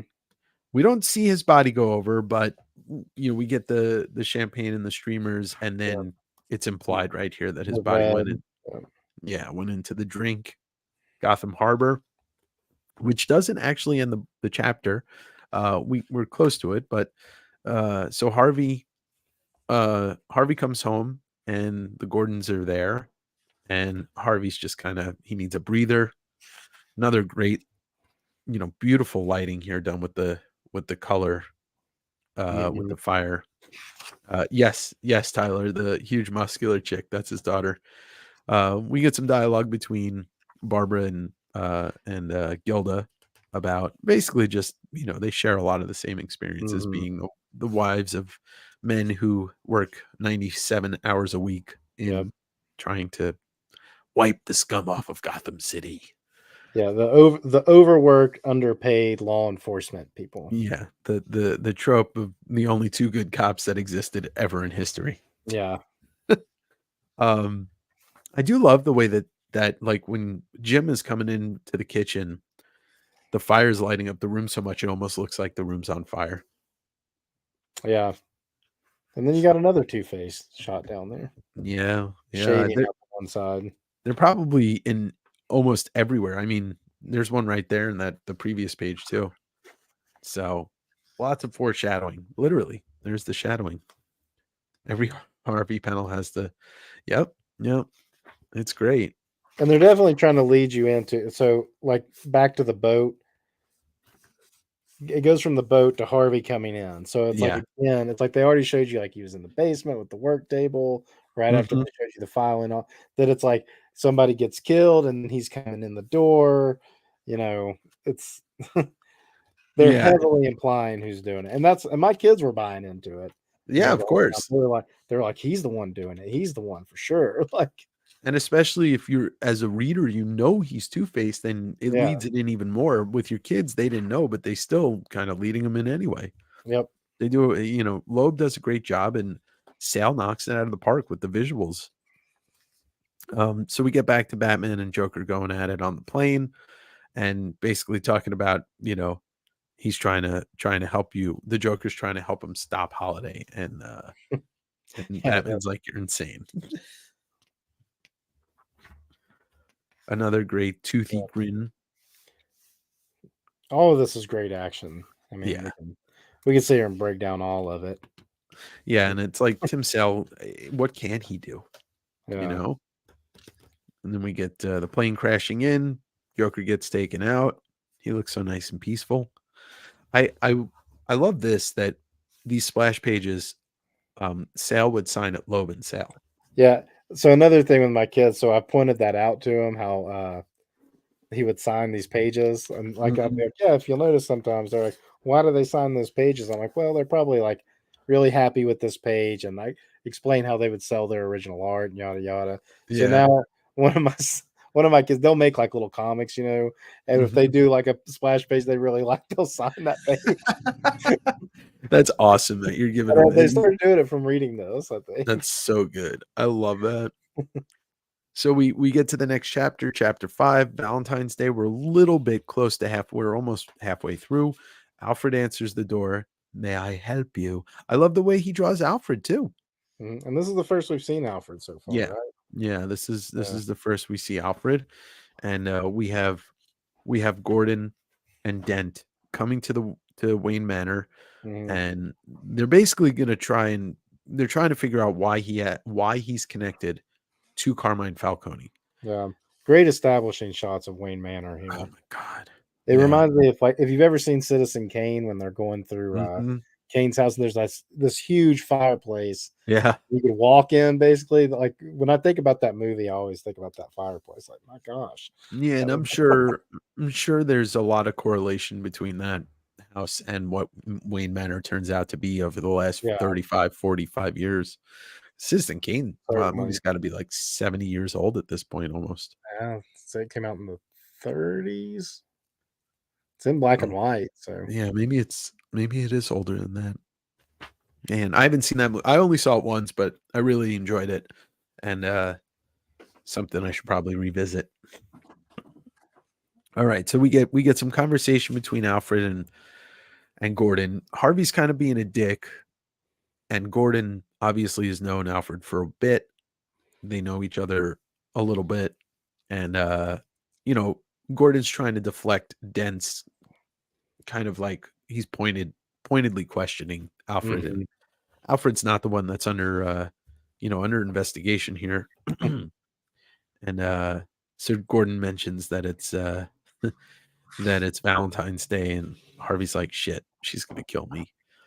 And we get, it's Valentine's Day, and it looks like, you know, Carmine is placing a rose on his son's grave, and, he pulls a gun because somebody starts talking to him. Batman confronts Carmine at the grave, and, he's basically trying to get Carmine to talk a little bit, and he says, "Is it worth it?" And he says, "Is what worth it?" And he said, "Your son dying. Is like all of this worth it? Your son's dead now." And he says, "Alberto was never involved in my business," which was clear at the Mhm. beginning where he kind of Yeah, basically got Alberto away from talking about the business because he didn't want him involved because he looked down on him a little bit. mhm. Yeah, it's like he comes across when he talks about it, he's coming across like, "I'm a father trying to keep my son out of, like, harm's way," but Yeah. really, it was, "I'm ashamed of my son, and he's not gonna be able to take over this business Yeah. when I'm ready to step to the side?" Yeah. And he's like, That's why I sent him to Oxford so that he could study to be a scholar because he's not built for this kind of life." And Yeah. you know, he may be right, or he may have just not given his son a chance. You Yep. know, so we get a little Catwoman action because she's connected to Falcone, and that's not talked about in this book, but it is explored in another book, I believe. I forget which book it is because, or am I forgetting something? Well, didn't he got the scars in year 1, right? Yeah. Yeah. You know what? I'm conflating it with the Batman movie Oh, okay. where Falcone's her father. Oh, in the Matt Reeves one? Yeah, the Matt Reeves one Yeah. not like like she is her father by, you Ah, know, okay. but not her actual dad or anything like that. Like an adopted father kinda. No, no, like he had sex with her mom, but like Mm, didn't raise her, I alright, should say. Yeah. gotcha. Um so they tussle a little bit, and then it turns to a little bit of a little bit of that romance, and that transition right there is perfect because you get the transition of Batman holding Catwoman's hand to Bruce Bruce holding Selina's hand, and they don't know they don't really talk about it, but it's not implied that she knows that he's Batman. I But you'd don't think she imagine, like, does in this. At least yeah, I feel like there is one scene though where they both kind of have like almost like that movie or that scene in the Tim Burton one with Catwoman. yeah, Where like it's like there's a moment where they both are kind of like, wait a minute, yeah, yeah, that yeah. happens in here too. Mm. So they're on a date for Valentine's night. Selena looking a little MJ there. Yeah, I can see that a little bit. And we get this mysterious figure, which this one doesn't really kind of add up in my head. Like, there is a green cloaked person approaching them. One of Hmm. them is a detective, and the other one's a jewel thief, and nobody's figured out that this is who this is, like, right away. And maybe they're both so gobsmacked with each other. But there's a rose. Selena pays for it. The thorn pricks Bruce, and I'm so sorry. The thorns. It's all right. I'm fine. And she says, "Yes, come on. We know who that is. Green and peddling vegetation. Yeah. We know that's poison ivy." Um, so we flash forward to finally seeing they lift the veil on that Dent's assistant's getting paid off Yep. by Maroni, and he's such a little Yeah. pipsqueak. They didn't hold on to that for too long because it was just the last issue he was introduced. So Yeah, yeah. So we get the Maroni guys leaving the restaurant, and we go black and white, and we know it's about to happen. yep. Bullets flying, glass breaking, the splintered glass. I mean, like, he's such a master at drawing these Mhm. lines. He really is. Yeah, the spider webbing of the glass, that's Yeah. pretty good. Pretty solid. And And then the explosion. yeah, so it's a little not just bullets, but blowing it up. And we know it's Valentine's Day, so you get the candies, the 4 bullet casings, and the rubber nipple. And then there's a restaurant full of dead people too, or at least a couple dead people from the explosion. I'm taking it. And that's Maroni, right? Yeah, that should be Yeah, Maroni. coming in yelling, no, no, no. Yeah. Yeah, the car panel's beautiful. No, this is a masterpiece. And it's a masterclass on, like, just the amazingness that was Tim Sale. So Harvey comes home. See, there you go. You pointed it out. First Gordon comes home, and it's well lit. So we know Mhm. that Gordon's a good guy, you know. But Yep. this leaves us wondering, because we get that transition from this panel first, to Harvey coming home, laying the candies down, the candies that we just saw at the Yep. scene of the explosion. And Gilda says, "What time is it?" And he says, "It's late. Happy Valentine's Day." And that gives us a little transition over to Wayne Manor, and Bruce just coming, ignoring Alfred walking in. And I love these 3 panels right here. Hmm. Also, like you said, like you pointed out that other one, like, he would do this page with the 3 long panels like Hmm. that. It keeps, I feel like his page layout kept the reading experience so fresh in every page turn. Hmm. Yep. There's definitely a solid formula he has. Because, yeah, we go from like these widescreen panels with Gordon and Dent coming in, Yeah. and then kind of a more traditional layout of Bruce walking in, but then the vertical panels, Yeah. And then and the then one end page on a splash splash. page. Yep. Yeah. Which is a He- great splash again. I know. And he another, like, reason that Sale was such a great designer is that he was reinventing how these characters looked. Hmm. I don't ever remember seeing any version of Pamela Isley looking like that.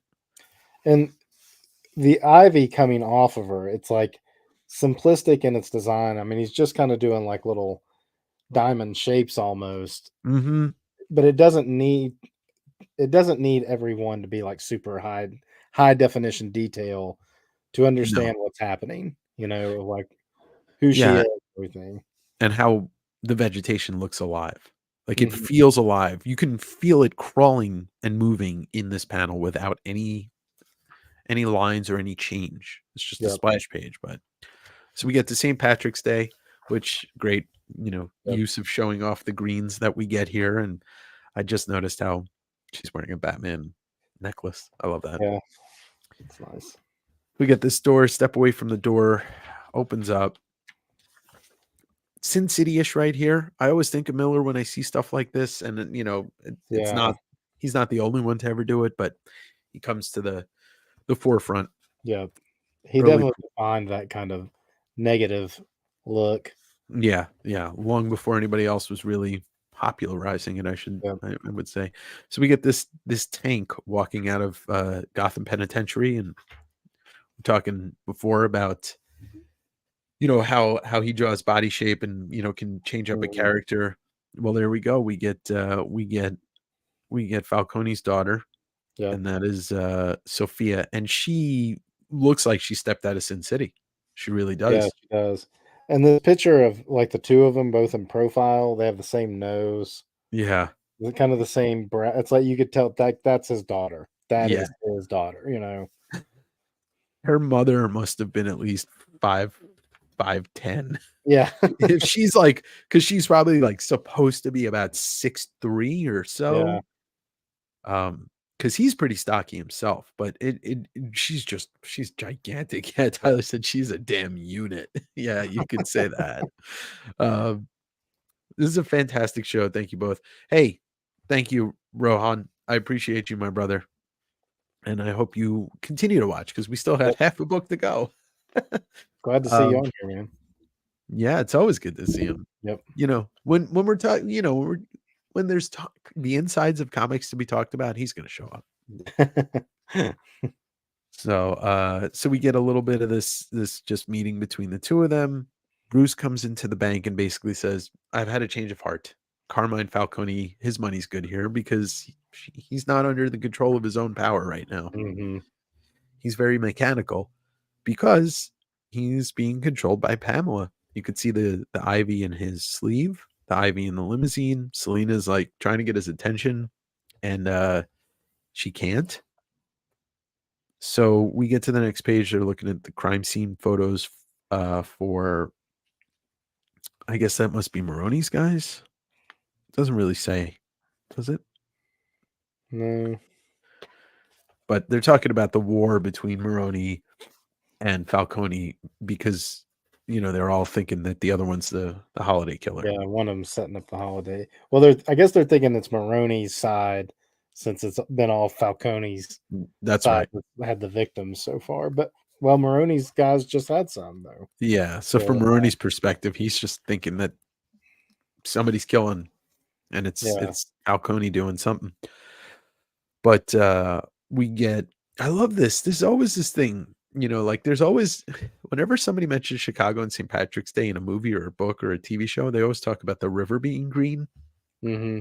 And so that's mentioned here because Gordon grew up in Chicago, which I didn't know. And so the weasel, I forget his name already, but he's listening outside the door of Dent's door. We get a transition into Carla just kind of firing a gun because she's pissed off and she's working on her shooting. I don't really know. And she's got the whole workstation there going too. Yeah, and it's the same, right? It's the same style pistol. It's a 22, and right there's the workbench, and Sophia is saying hello to her aunt. Hmm. And so it's a little bit of a reunion, but kind of a warning too, which even though that's Carmine's sister, she's still like not trusting of anybody. And basically Sophia says, "We come out against us, and now that Carmine has handled the banking situation, money is flowing. Things are as they should be. So it's always about money." Tyler said range shooting is a great stress reliever. I get it. No, yeah, that makes sense. Especially when you're in the mafia, because you're going to shoot people or something. So then we get over back to Wayne Manor. We know who's coming. We see the Yep. claw. So we know Catwoman's around, and we're seeing, I mean, it's so interesting the way that the vegetation is just purely Mhm. alive. The fire's green. That's a cool little lighting technique. Yep. Do you feel a draft? And another The one. candles blowing. Just another masterful 2-page splash. showing how athletic Catwoman is, like the full costume, going after Poison Ivy. Yeah, the Bruce, tail going straight across too. yeah, yeah, because when cats get angry, that tail starts to get angry Rigid. too. Yeah. Yeah, but I could sit and stare at this 2-page all day, but we'll get to the fight where Catwoman beats the crap out of Poison Ivy, but Bruce, he's pissed. He's in love. You never come between a man and his love. I don't know. Yeah, that grabbing her neck is like you can feel the energy in that. He's like pulling her back. Pull her back while the rest of her momentum is like still going forward. Yeah. And yeah, the silhouettes here, the eyes, I really like the eye hole silhouettes there. Hmm. And she splits open Bruce's suit and all the ivy's there, and she basically takes care of the ivy. It's very interesting. I'm not sure how scientifically that works, but it's a comic book. Yeah.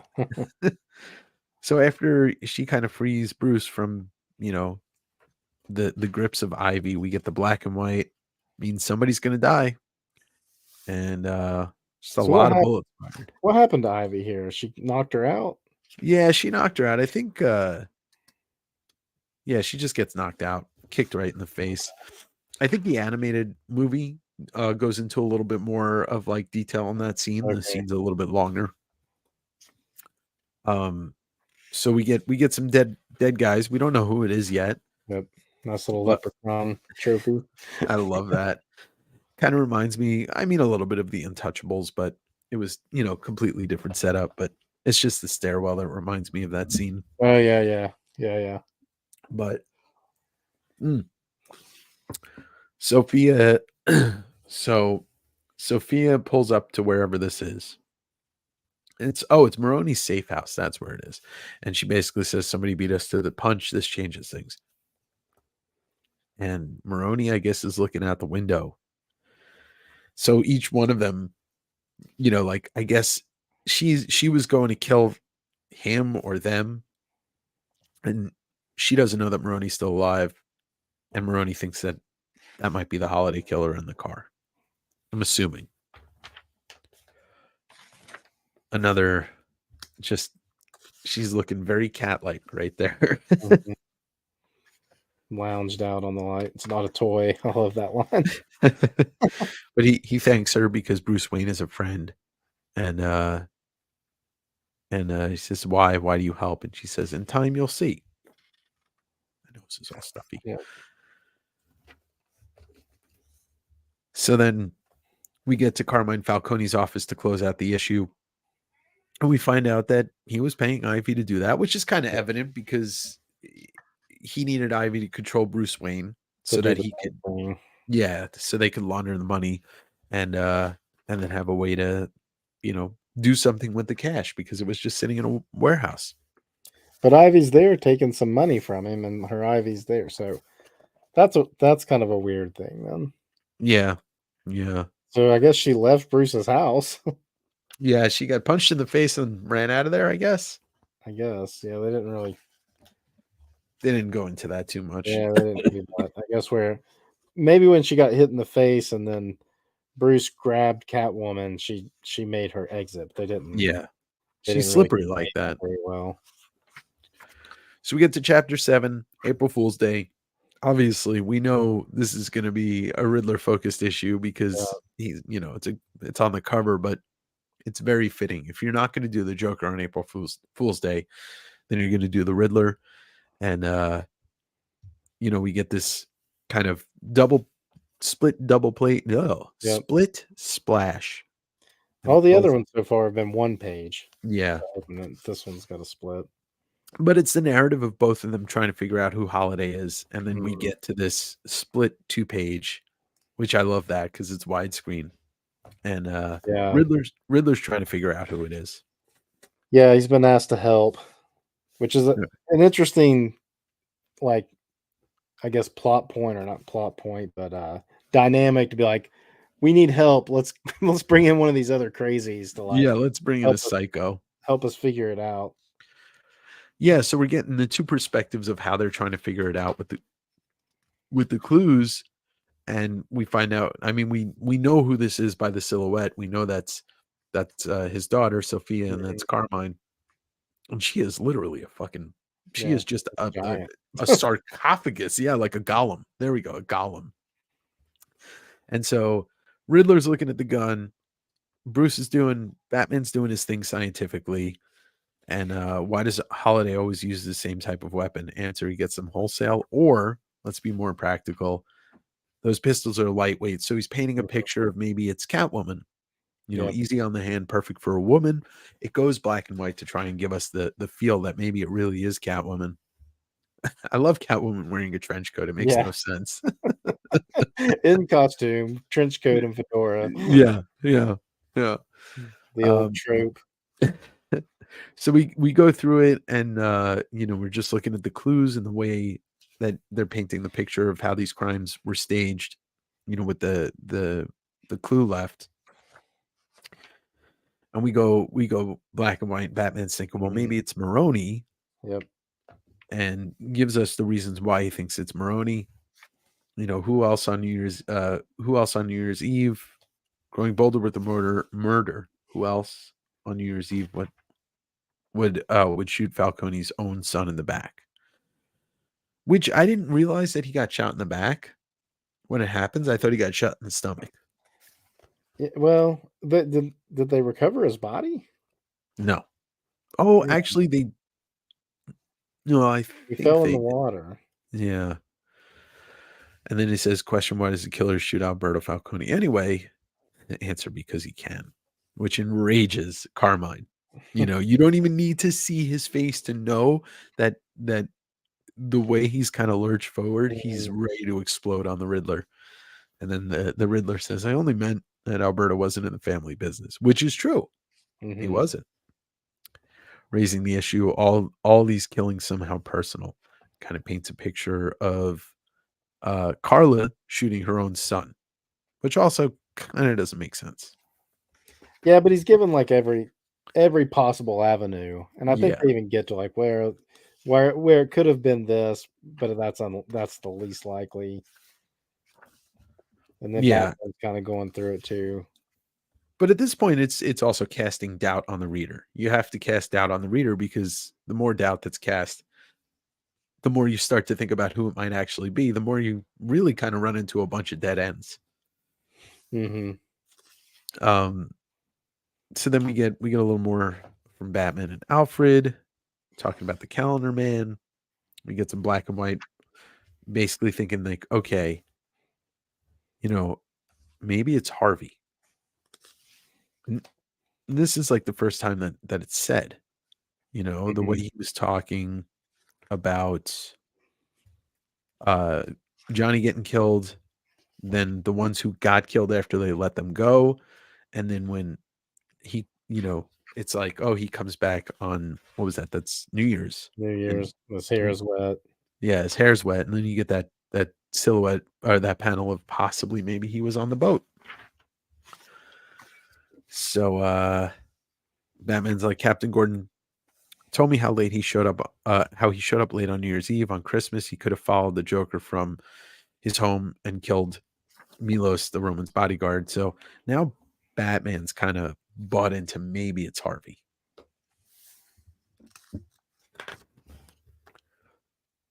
And then Harvey's like, Harvey suspecting Bruce Wayne. Yeah, because they're trying to trace the money of Falcone's now laundering through Wayne's bank, and we know why it's happening. We know that he didn't do it on purpose, right? But Harvey doesn't know that. I love this. You start to see the strength of Sophia. She is literally crushing the Riddler's head. This is like such a disturbing panel to me. I stared at it for a good 5 minutes today. The wrinkles on his face crunching up, blood coming out of his nose. Yeah. His eyes are bulging. That's like, and he's such a meek dude. Yeah. That like you almost feel bad that he's getting his head crushed. And then this one, oh my gosh. Yeah. It's basically like he's a step away from being dead. Yep. And Sale just draws the shit out of it. Like it's such a well-drawn face, you really can feel it. And he's like, it's Carmine Falcone. Yeah. And he laughs at that. So she clobbers him on the head, throws the Riddler out. We go almost black and white. There's a little, it's almost like an orange grayish. Yep. And And his skin tone, yeah, you can see yeah, it. skin tone. Thank And you. there's still a little bit of green in his like jacket. Yeah. So it doesn't go full black and white. It kind of explains things because he doesn't die. Yeah, I like that it's like all around him. Yeah. Yeah. So the shooter in this case is a pretty good shot to just like outline him. Seriously. Well, we did see Carla doing some practice shooting. Yep. And that figure looks more feminine under the umbrella Yeah. on the previous page. Where? Oh yeah. Sorry, I was looking at the shadow. Yeah, it definitely does. All right, so it's Mother's Day, which opens up with the splash of the calendar man, and this 2-page, another just fantastic. Like the 2-page spreads in this are better than most complete comics. And so he's talking to Julian Day, who's the calendar man, and he says, Batman says, why didn't she, you pointed out more feminine figure. He says, why didn't she kill on April Fool's Day? Mhm. And it said 22 bullets in an outline of the Riddler. Perhaps he thought to take that date seriously. So it's an April Fool's joke. And Batman's basically like, tell me what you know. And we find out somebody escapes from Arkham. And it's none other than the Scarecrow, Jonathan Crane. Jonathan Crane. Yeah, look at the cape. Cape's about 12.5 feet long there. I love it. Yeah. And it turns out that the bars are made of straw. And here we go with look at that. 2 double-page spreads in one. Yeah, that one. How would you like to own that piece of original art? I would pay a lot of money. I'd take all the comics in my house for that 2-page spread. I mean, yeah, and it echoes obviously of Ichabod Crane and the Headless Horseman vibes and that type of stuff. And boom, another 2-page spread of Batman knocking the Scarecrow off the horse. Look at the horse. Horse is like, I'm falling. Poor horse. Yeah. And the rain, it's just it's so effective. The sales, unbelievably, his art is effective in this. Yeah, just shrouded in darkness, pretty much this whole scene. Yeah. But clear what's happening. Yeah, that it's not the Scarecrow. It was a dummy. He's got a little he got the fear gas in him. And so Batman ingests the fear gas or inhales the fear gas, and that's the last we see of him for a second, for a little bit. Flash to Gordon looking for Wayne because they're going to Wayne Manor to arrest him, and obviously he's not there. Yep. And we get Sophia holding this dude who is the guy that makes the guns, or he knows who makes the guns for the holiday killer. Is that what it is?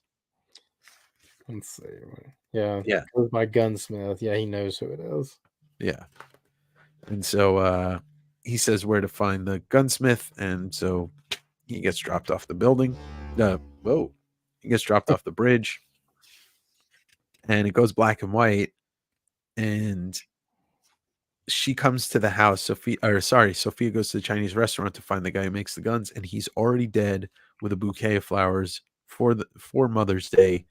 And she's obviously pissed. Somebody beat her to the punch. Yep. Weird twist. Why did Holiday go kill the gunmaker, like just out of the blue? Yeah. Unless they knew that they were getting close. I think that's what it was. And so then we flash to Bruce, who is seemingly okay. Yeah. Crime Alley, leaving the rose for his mother and father, mostly his mother because it's Mother's Day, and I guess Alfred told Gordon where he would be going, without really saying it. But and he he looked run. awfully suspicious running away like that. Yeah, they Even don't though know. he's running away because he's like, has the fear gas going. But Yeah, you could see it in his eyes. I mean, his eyes are not only just filled with fear, but yeah, the lighting kind of shows it. And he thinks that he's seeing I don't know who the murderer is in this canon, Joe Chill or the Joker or whatever it is, but he runs. He's sweating. He's afraid, and Gordon's just trying to like bring him in peacefully, but he keeps running. It does really good. There's not a lot of narration, not a lot of dialogue on here. yeah, this one went quick where the kids were like, "That was too short." When we Yeah. read Yeah, it's probably the shortest issue to read in the series. Yeah, And so they follow Bruce to the graveyard where he's literally holding on to his mother's grave crying for two reasons, you know, the sadness that she's gone, it's Mother's Day, but also the fear gas. And so we get to chapter 9, which is Father's Day, and the first splash page is of Thomas.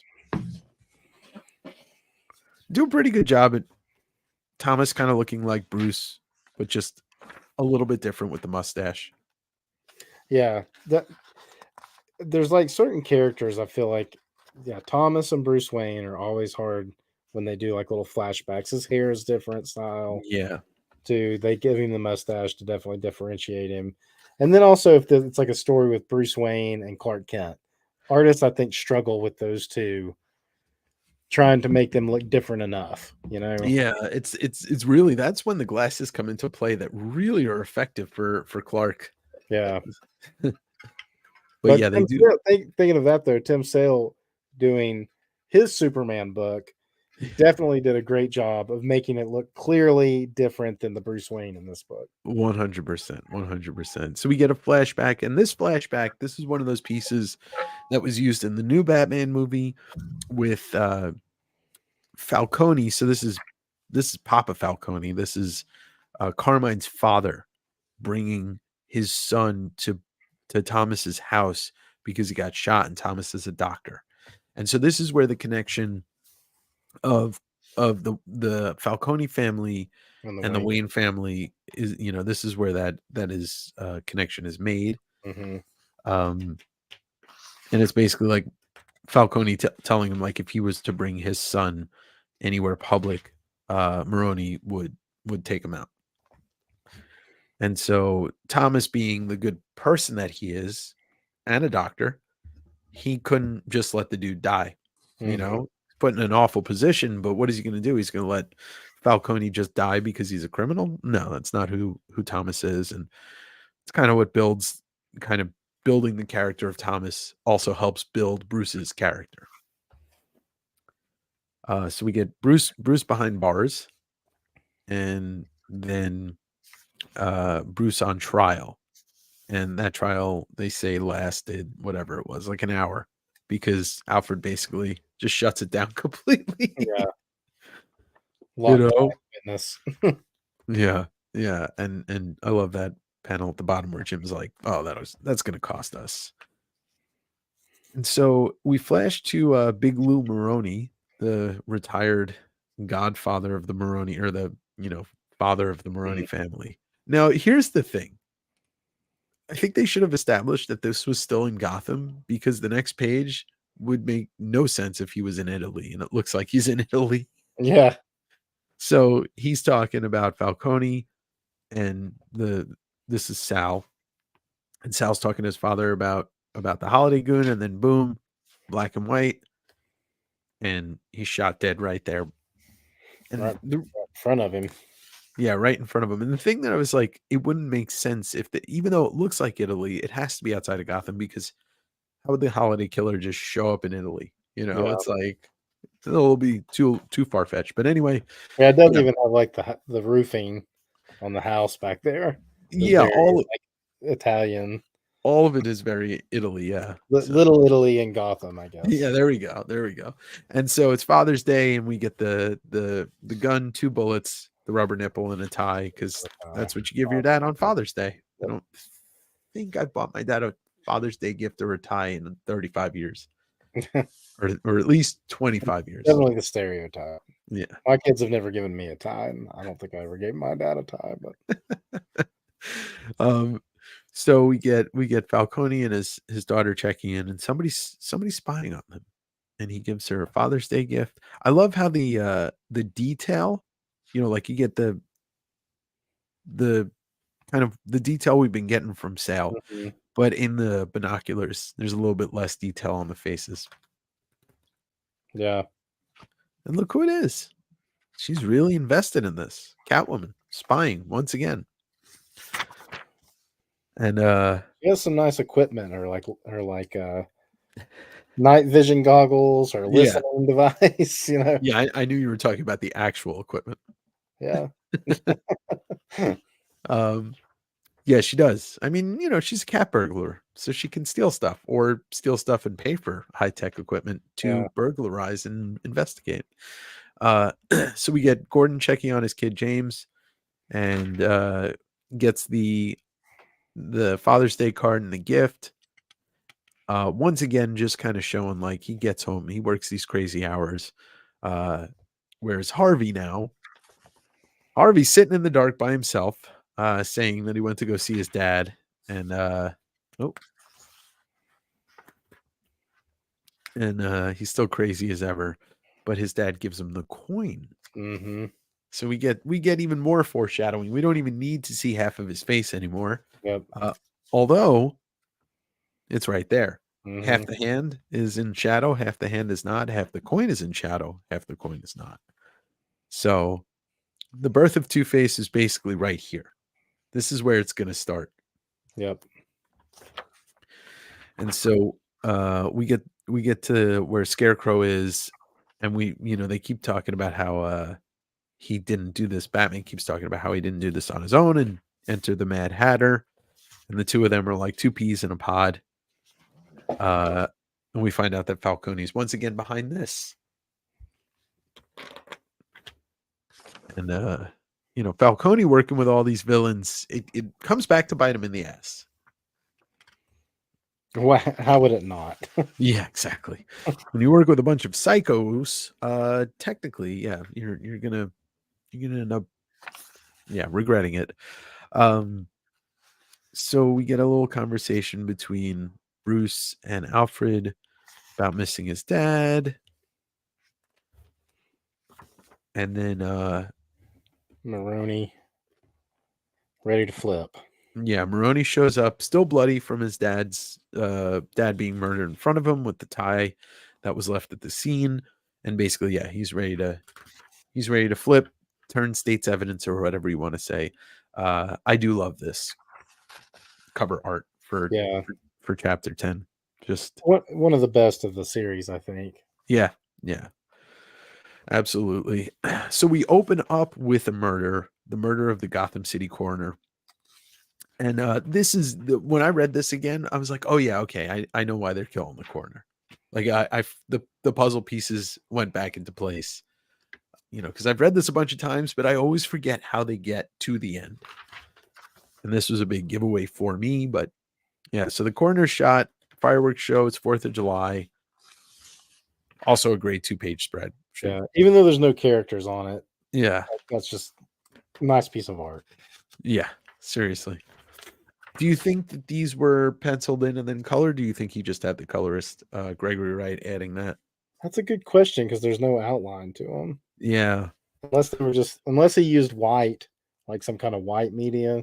Well, it's Like possible. draw them in as white, and then the colorist colored in the white. Yeah, there's a lot of white on this page too, so could be. See, look at the line on this skyscraper here, how uneven it is splitting down the Mhm. windows. It's just it shouldn't look as good as it does, and it looks so good because of it. It's like he didn't even try to use like a straight edge or anything. He's just like straight freehand. Yep. Yeah. But even the archway on the like the underneath of the bridge, Yeah. like that beam going, it's like the brighter colored beam. Nope. Oh, here. Yep. If you look at it, even it has like wave to it. Yeah. Yeah, it does. It's crazy. So we get Selena and Bruce celebrating 4th of July together, and she's basically saying, she's in love with him and she wants to get out of there with Bruce. But duty calls. Duty calls. And we got Harvey on the roof calling Batman with the coin. And he says, I need to talk to you. And Batman's response is, then talk. And Yeah. the shadow. He's like, come on, man, you pulled me away. He's like, I was about to get some. And yeah, you're bothering me. And this is also a little reminiscent of a conversation that there is in Dark Knight, the movie. And it's just different context, but it's kind of the same thing where he said, remember the deal we made, you, me, Jim Gordon right here to bring down the Roman. And he says, I made a mistake going after Bruce Wayne, which we all know was a setup anyway. And so now he's like, I'm going to get him because we know that Maroni just turned over. And Gordon busts in and basically says, there's another dead body at the docks. It's a civilian this time. And Catwoman's watching, which doesn't really get alluded to anywhere except that last panel, right? Yeah. Yeah. I don't know. I do like those two panels, though, of Harvey again with the foreshadowing. It's like half his face, the small panels down at the bottom. Yeah. Oh, yeah. God damn it. It is brilliant. It's brilliant. So then Maroni's in jail, and Sophia Falcone comes to visit with Vernon. Having an affair with him. Yeah. Yeah. That's where we find that out. Which would kind of, I didn't see that coming. No.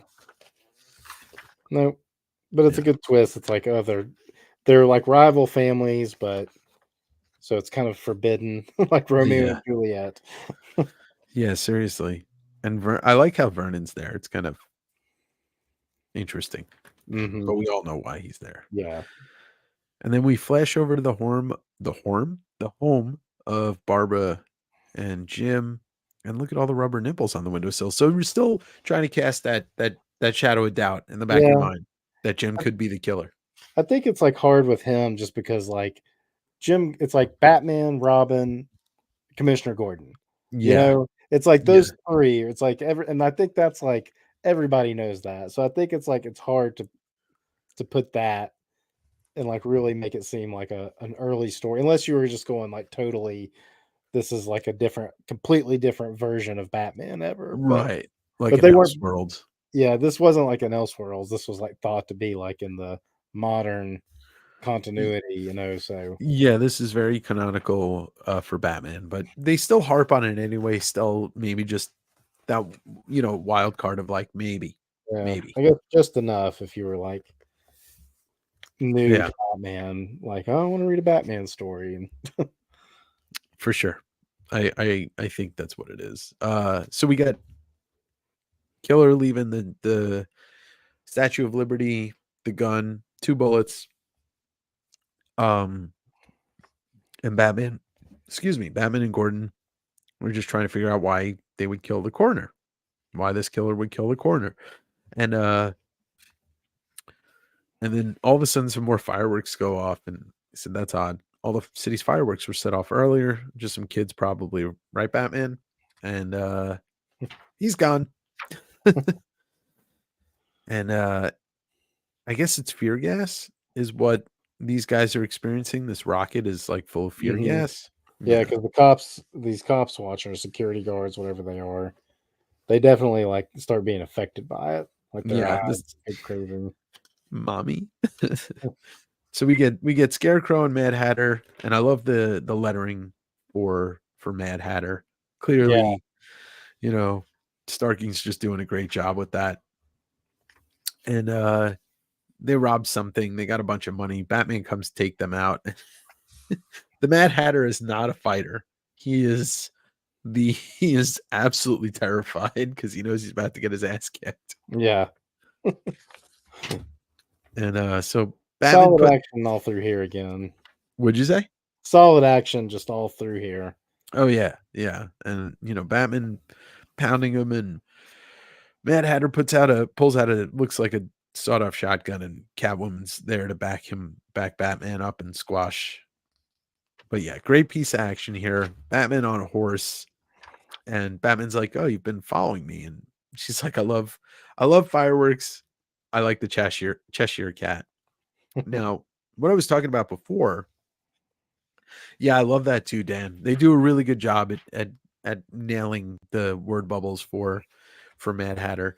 What I love here, and I mentioned this before, and I was talking when I was talking about what Tyler was saying, her ears are perked up here, then her ears are back, and then her ears are really back. And it's just conveying this like kind of sense of sensual curiosity in a way, I just it's effective. I can't even really put it into words what it feels like or what it seems like, but yeah, I really love this scene. She's grabbing the cape and they have a romance that is different than Selena and Bruce's romance, and somehow they haven't figured out, Yeah, at least yet. Yeah, at least yet. And so we get the end of the Independence Day episode or chapter, and Catwoman's taken off, and yeah, And the horse-drawn wagon is like very colonial feeling. yeah, yeah, it is. It goes along with the two that were in it, and colonial, yeah, and Independence Day and all that. All right, so we are nearing the end. So as the reader, you don't know who the holiday killer is yet. You have no idea. It Yeah. could be like one of 10 people. And that's the beauty of the story, is that like they are setting the stage for it to be so you're not supposed to know who it is. They're We leaning heavy towards Harvey. Yes. But it's like they're leaning so heavy towards it, you feel like that's got to be a red herring, Yeah. And so we get the first page is Gilda saying, "Please tell me the truth." Yeah. And she's arguing with Harvey because she found one of the guns in the basement on the workbench, and it's one of the holiday guns. And he says it's evidence. And she says, "Since when did you start bringing evidence home from the office?" So it really does set it. Evidence, and you're like contaminating it by putting your fingerprints all over it. Nobody ever thinks about that in comics. It's kind of weird. This is one of my favorite scenes. This is Batman at his wit's end. He's in this bar saying, "Where is he?" and alluding to the only person left alive was on April Fool's Day. And the bartender takes a bat. Batman stops it and shoves the bat in his mouth. Yeah, love it. Brutal. Yeah. Like the last thing you should do if Batman just put a bat into somebody's mouth is try and hit the Batman with the chair, because it really ended pretty poorly for that guy. He lost about 5 teeth. I wonder if this guy's related to Josie of Josie's Bar. Oh, maybe. And then we find the Riddler drunk. What'd you say? The lone survivor of the holiday killer. Yeah, the Riddler's drunk in the corner, the lone survivor. And it's pretty funny because you don't get to see the Riddler kind of worn down and, pretty much down on his life. But why did the holiday killer, he says, why didn't he kill me? Why didn't they kill me? And,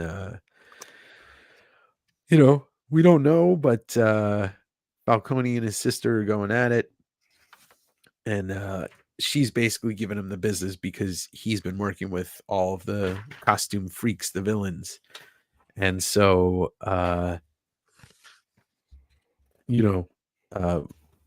Sophia comes in and says they're ready. We're getting to the trial. Maroni's going to testify. This is going to be the end of the Falcone family, is what we think. Now, we don't know what's about to happen. We kind of have an idea. Vernon, the assistant to Harvey Dent, for some reason, is giving the Maroni a bag of medicine for his ulcer. And we get this great this is like very underrated 2-page splash because there's no superheroes or villains in here, but man, like a full courtroom. You got the jury over there. You've got the observers. Yeah. You got a paste up right here. Looks like a paste up of maybe a photocopy text thing. Looks great.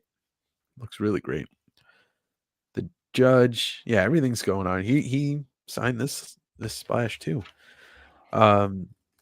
So Sophia, they're celebrating Carmine's birthday at the same time the trial's going on. Kind of like one of those great pieces in a movie where you're seeing two completely contrasting scenes cut into each other. Mhm. Yep. And Maroney mentions about the ulcer, and Dent's like, ulcer? It's like, yeah, it's been killing me. We know what's coming at this point. Yep. Here it comes. Yep. And he starts coughing. He pulls out the fast acting antacid. Yep. Which you only really get to see the acid Yeah. part of it. You know, fast acting acid. Yeah. Yeah. Right there. But what I did want to point out here is that's got to be Bruce Wayne in disguise.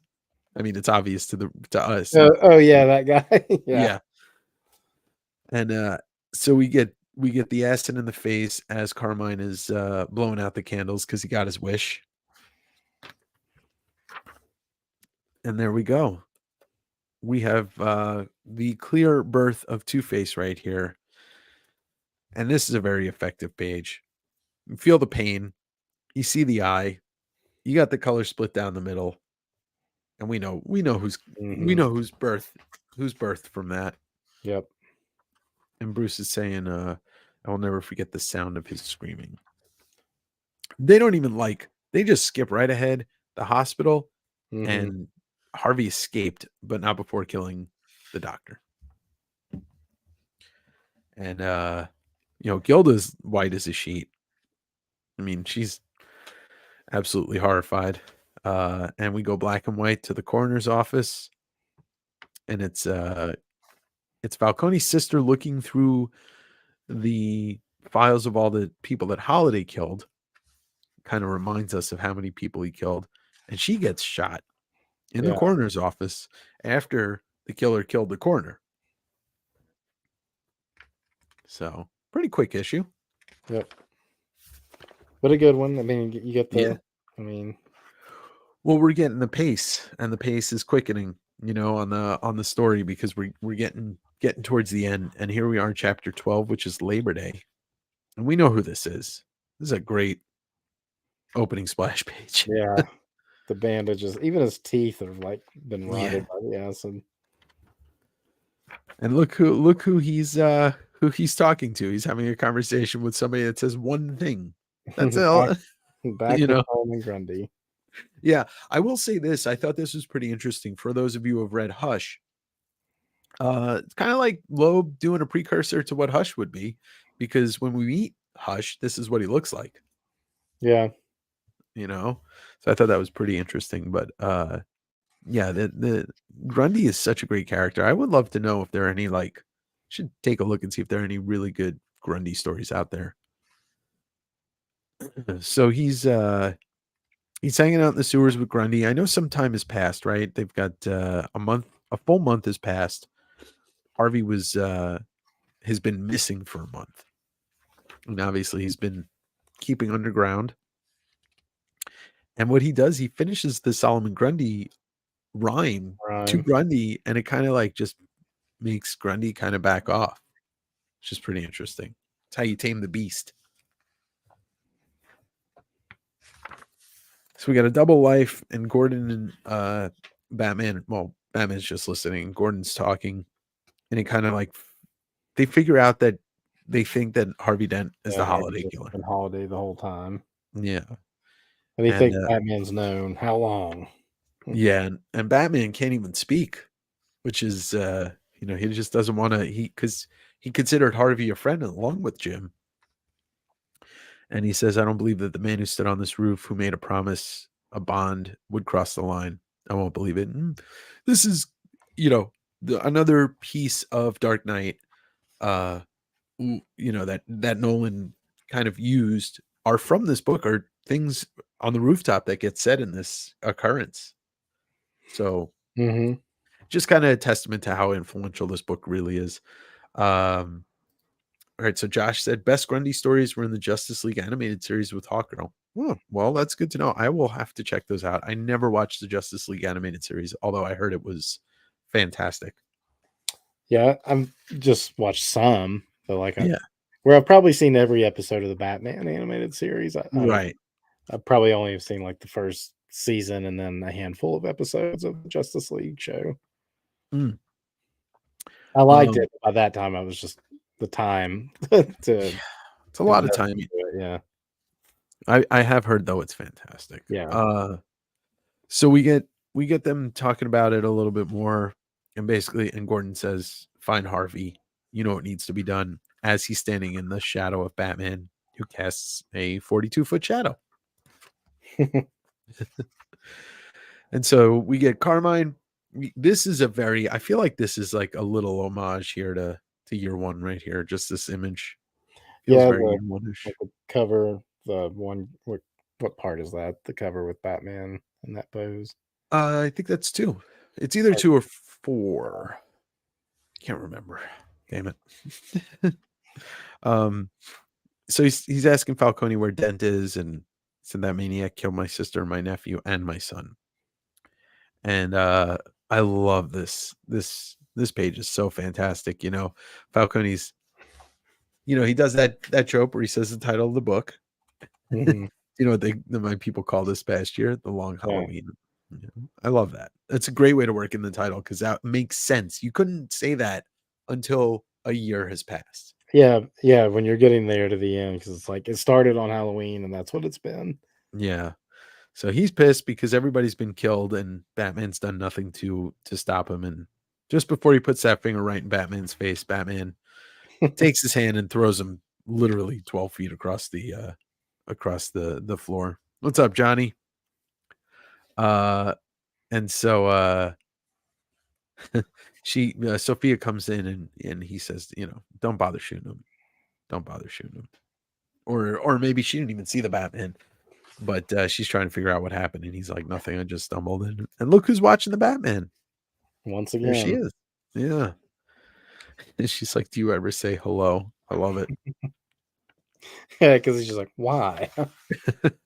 So it's interesting because this never gets really settled, does it?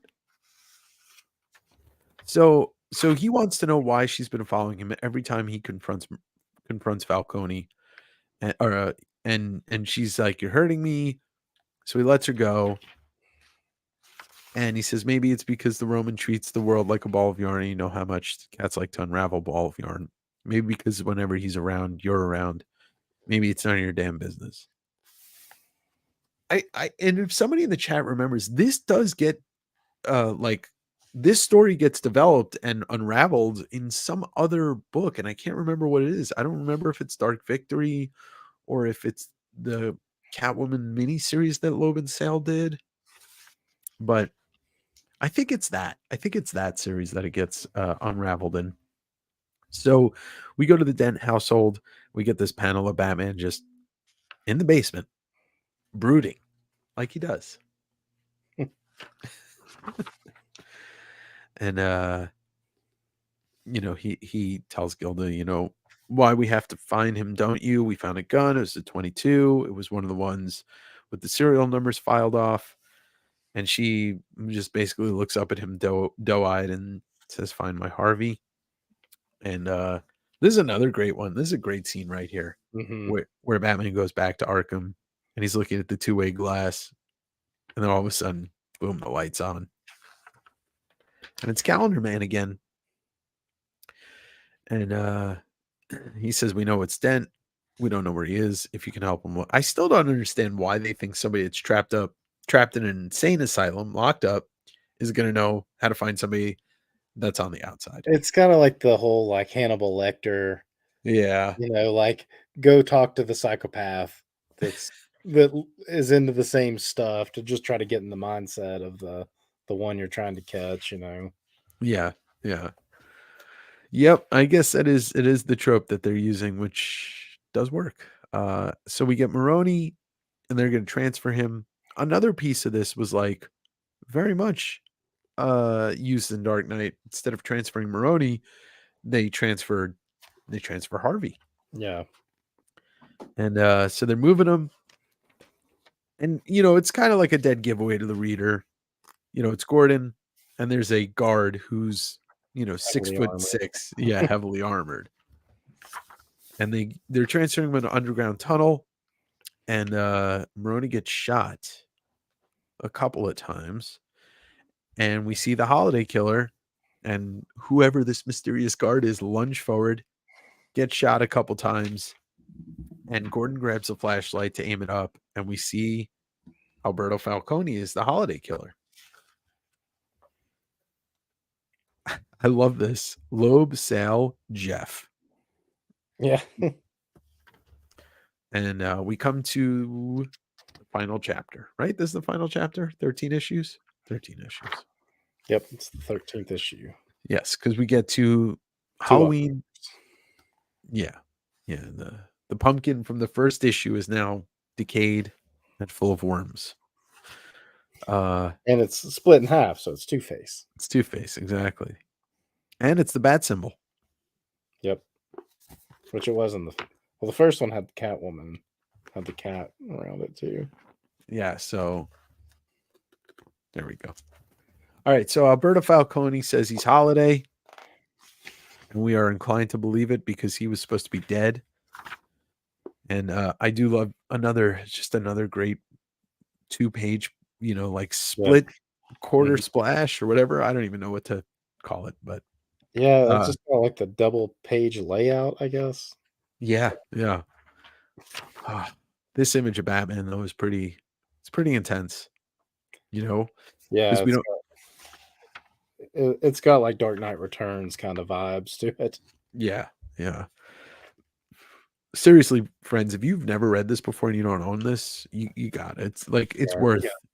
We're going through it pretty fast, so even though we've been talking for 2 hours, but yeah, seriously. So we get he beats the crap out of Maroney a little, Falcone a little bit, and Gordon's like, enough. He gets arrested. Holiday killer caught.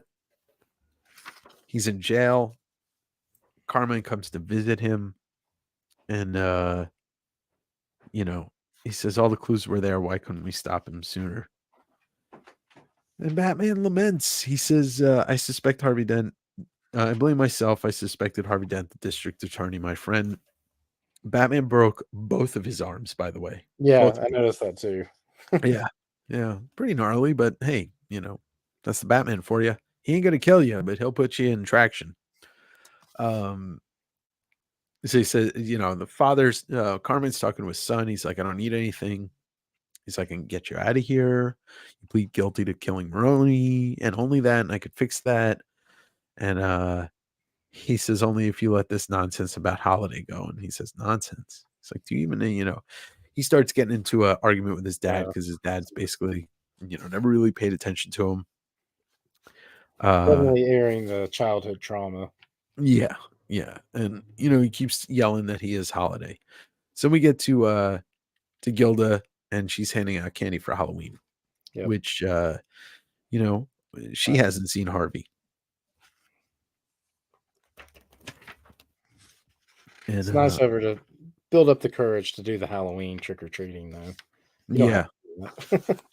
Seriously. But she says she goes to the door hoping that it's going to be Harvey there.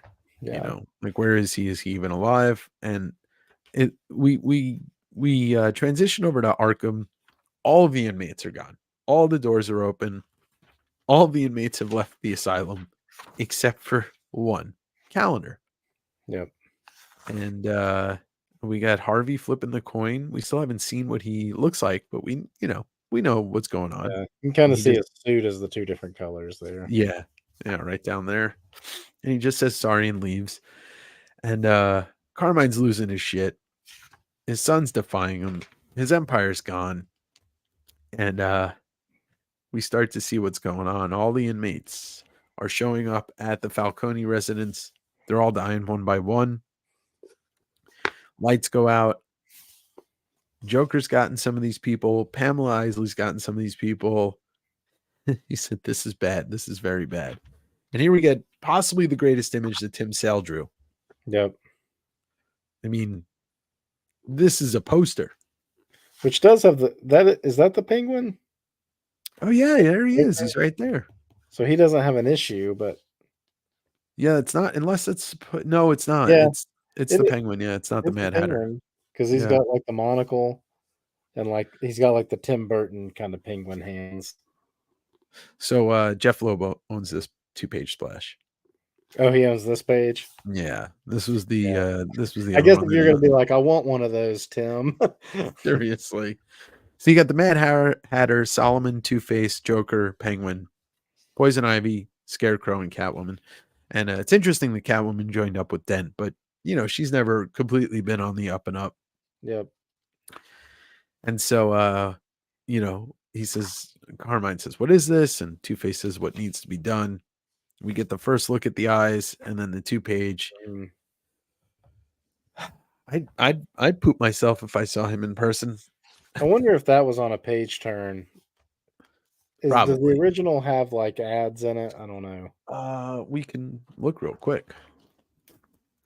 Let's take a look. Or if that was that supposed to be on this side or the other side? Yeah. Nope. it's the That same was as layout. is. Yeah. You would think it would have been on a page turn, but what are you gonna do? So then we get the you think that he's gonna kill Falcone, and then Batman shows up. Yep. I like that jumping then coming down from like the roof through the like Yeah. a skylight or something. Probably skylight with the smoke canisters, and Batman's ready to fuck shit up. Yep. Take out You know, Grundy first. He's the biggest and most dangerous. Yeah, and then he takes out the Joker because he always wants to punch the Joker's teeth Yeah. out. And this that panel is just crazy. It's like the brass knuckles and the Joker's teeth like shattering out of his venom jaws. Yeah, he's got like a a third of the teeth left. Yeah, when he's flying through the smoke. Yeah, and he easily handles Isley and Mad Hatter and Scarecrow, and this is kind of what I was thinking. It's like Catwoman, and she says, "That's me. Whose side are you on?" "I'm on the same side I'm always on," and basically hers is the same Yeah. side she's always on. Yeah, the smoke does look amazing, Tyler. It's a great effect. Yeah, the panel where Batman's like reaching out for her is like just a great, like the smoke. It's like we've seen so much silhouette stuff, but here we're using gray tones. Yeah, it's brilliant, and then the dialogue between the two of them is brilliant. Yeah, and it was black and white. Yeah, and then we get to see Batman's reaction to seeing Harvey for the first time. And he said, "Harvey's gone. Two-Face is more like it, don't you think?"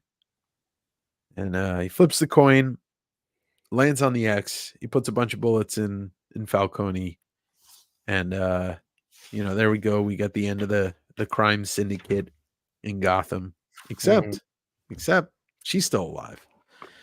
And Sophia, this sequence is a tiny bit confusing because Catwoman,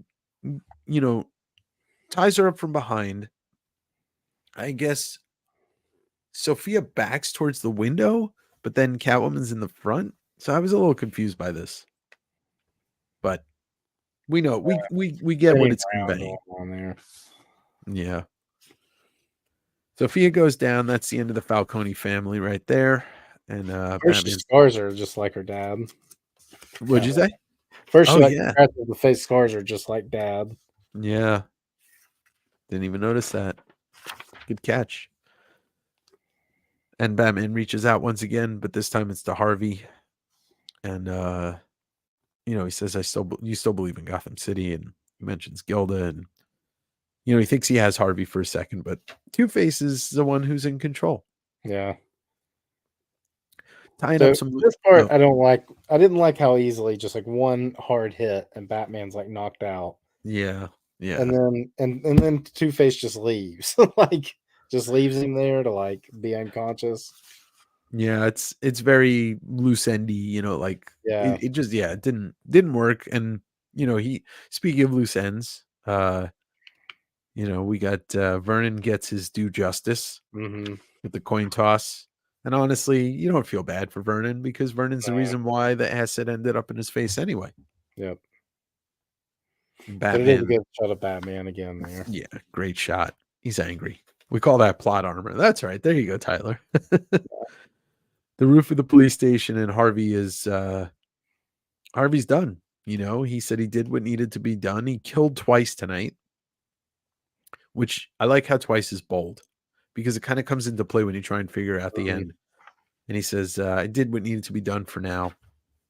And he just keeps saying, I did.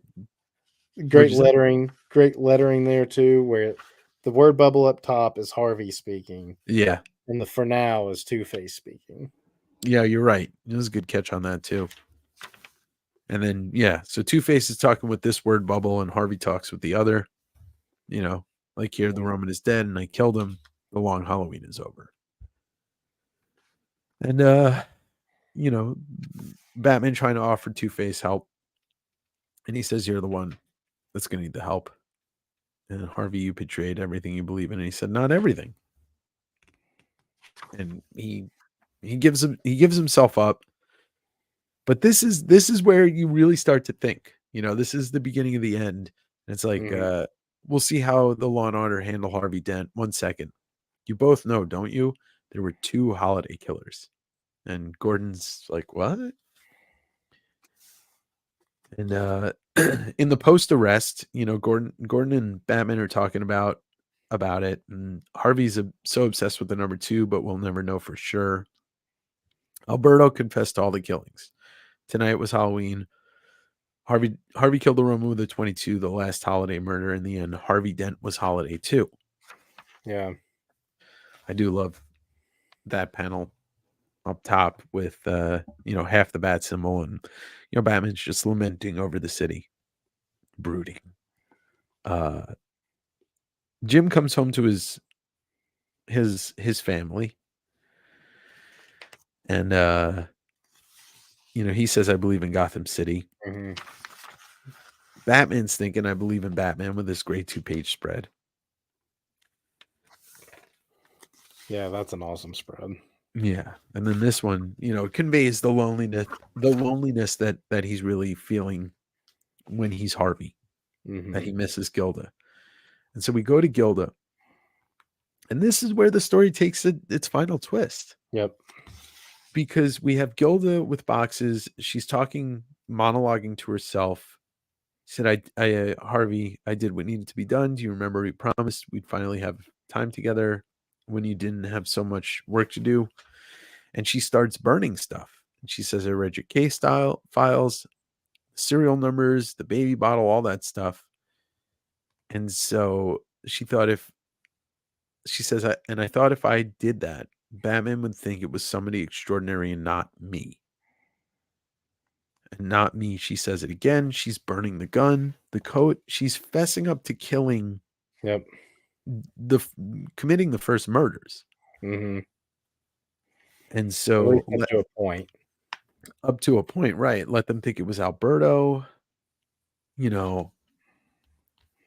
So this leaves you with thinking that Gilda was the first. There's 2 killers, and it leaves you thinking who was the real killer?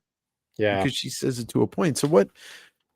Because she makes it out like she was the killer up until Alberto, right? And then she noticed that he came in with the wet hair.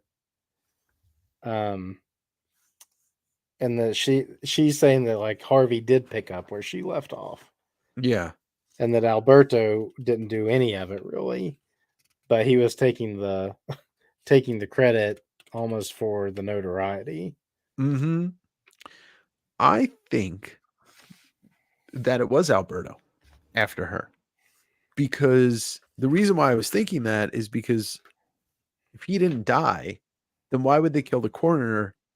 And why was the coroner killed? To cover up the fact that the coroner knew that Alberto wasn't dead.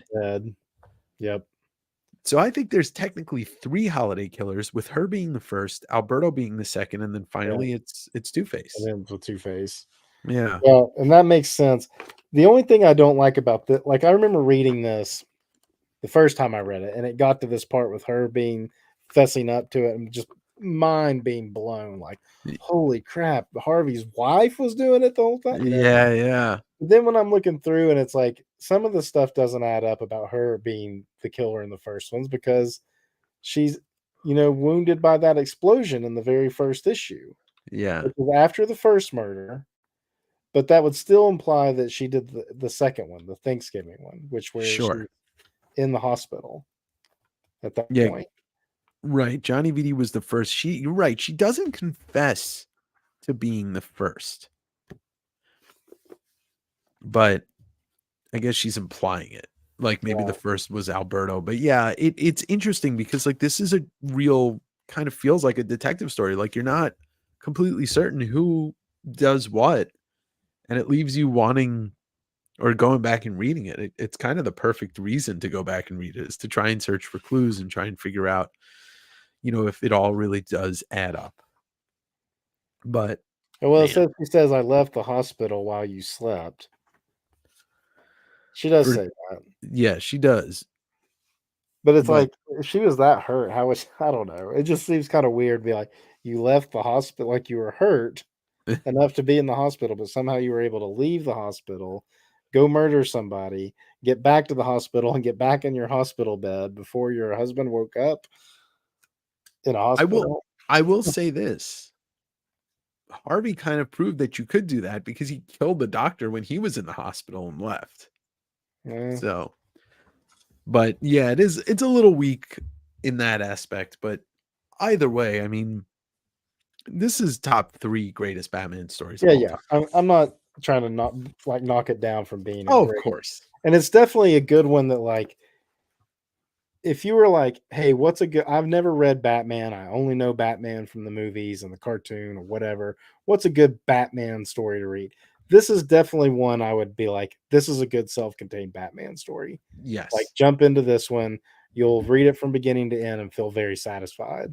Mhm. You Um I would almost recommend this even over like Dark Knight Returns because I feel like Dark Knight Returns is something you need to have a little bit more like Batman under your belt Yeah, to for really sure. fully like be like, yeah, that's a good, story to read. You need a little more explanation too of like the relationships that are involved in that. Hmm.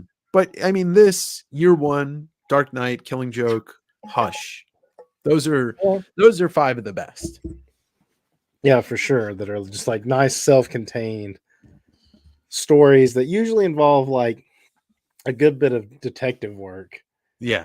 Yeah. that is missing from, some of the more modern Batman stories that I've read of recent years. Yeah, because modern bat. I mean, the Court of Owls might be the one that I could point to as being one of the more recent Mhm. great Batman stories. But the other thing is Tim Sale, absolutely just a master of his craft. And we lost him, but he left behind a really, really, really meaty body of work. Yeah. So I recommend anybody that's enjoyed the visuals of this to check out his color series. The Mhm. super you look. I know we all preface it with I'm not a big Superman fan, but Superman for All Seasons is like one of the greatest comic book stories. It Period. is. Superman works in like that kind of stories best. You Yeah. know, you have to like ground Superman's humanity Yes. to make because he's so powerful. There's not really a.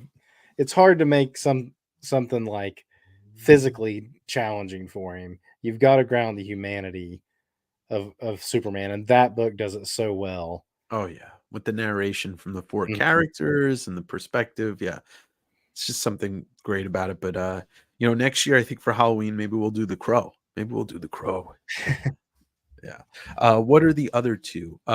Superman for All Seasons, we talk about Sal Loeb, Daredevil Yellow. Oh, the other 2 Superman. Wait, what are we talking about? No, I said a lot of things in the last 5 seconds.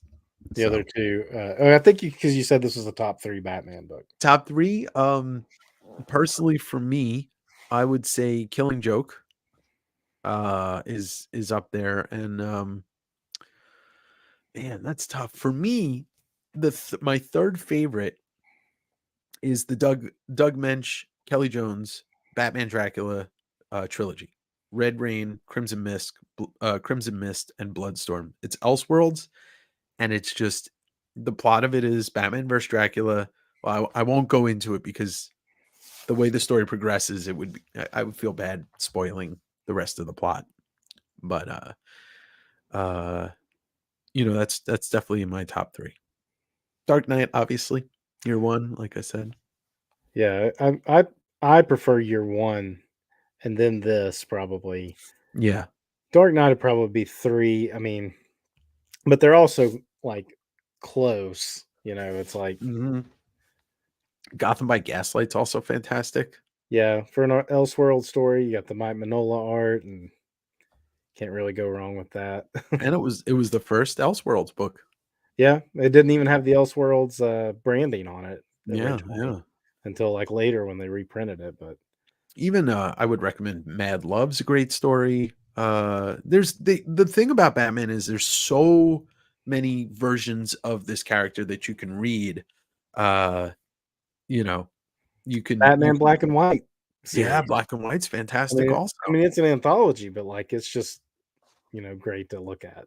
Yeah, because I mean shit, you had a yeah, we get a Richard Corbin story in there, I think at one point, and there was a I don't think it was a story, but I'm pretty sure there's an Otomo Batman in there. Might have Oh just been wow. a pinup, but yeah, Robinless Batman. We always go Robinless Batman in this household, at least. You know, and definitely just don't read All Star Batman and Superman. Whatever you do, don't read that. But Hush is also a great starter story. My only problem with Hush is that you kind of figure it out in the first issue. Yeah, there's a lot of Hush is predictable, and in a lot of ways, Hush is a lot like this, where Yeah, you get that like, let's go through the rogues gallery over 12 issues and let this great artist hit up each rogue, yeah, yeah. and so there is a lot of that to it, and but it's a little more like I don't feel like this is predictable No, it's not. um, at all. Like even if you're like, okay, I know Harvey Dent is going to be Two Face, but really, even going into the story, you don't necessarily know. Like this is kind of a Two Face origin story, like really as a whole, you Yeah, know, and but you don't really know that going in. You just think like, oh, this is an early year of Batman, and Harvey Dent is still just the DA in the story, and has. But then when you get to that part, you're like, oh, this is a Two Face story, like yeah, you know, yeah, yeah. So yeah, top 3 Batman. We'll do the top 5. So we said year 1, Killing Joke, Dark Knight, Long Halloween, and my vote for the other one is the Batman Dracula trilogy, but we also said Hush. So any of those. yeah. I mean, they're all self-contained. So I mean, but some people might throw Arkham Asylum in there. I know you don't yeah, like.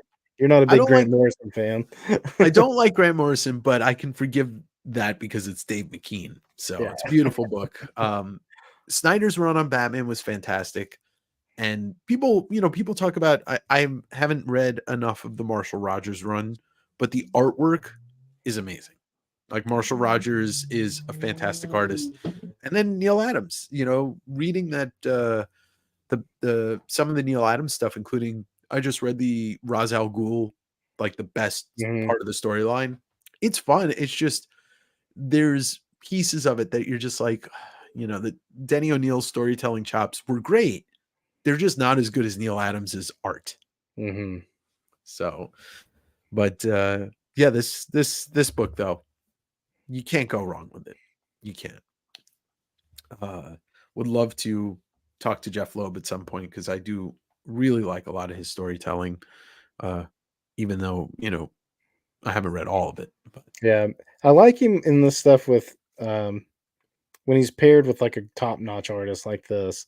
All of this stuff with Tim Sale, but then there's I'm not a Red Hulk fan, yeah, and like so I didn't like that. And there was something else he did. Oh, he did stuff with Liefeld that's like I remember like I would read it as it would come out just to see, yeah, and it was just kind of like, this is pretty. that was the Heroes Reborn stuff, right? A lot of that. Yeah, he did. Yeah, he did the Heroes Reborn, like the Heroes Reborn, the Avengers, and which is the and Captain America. I think Captain America, yeah.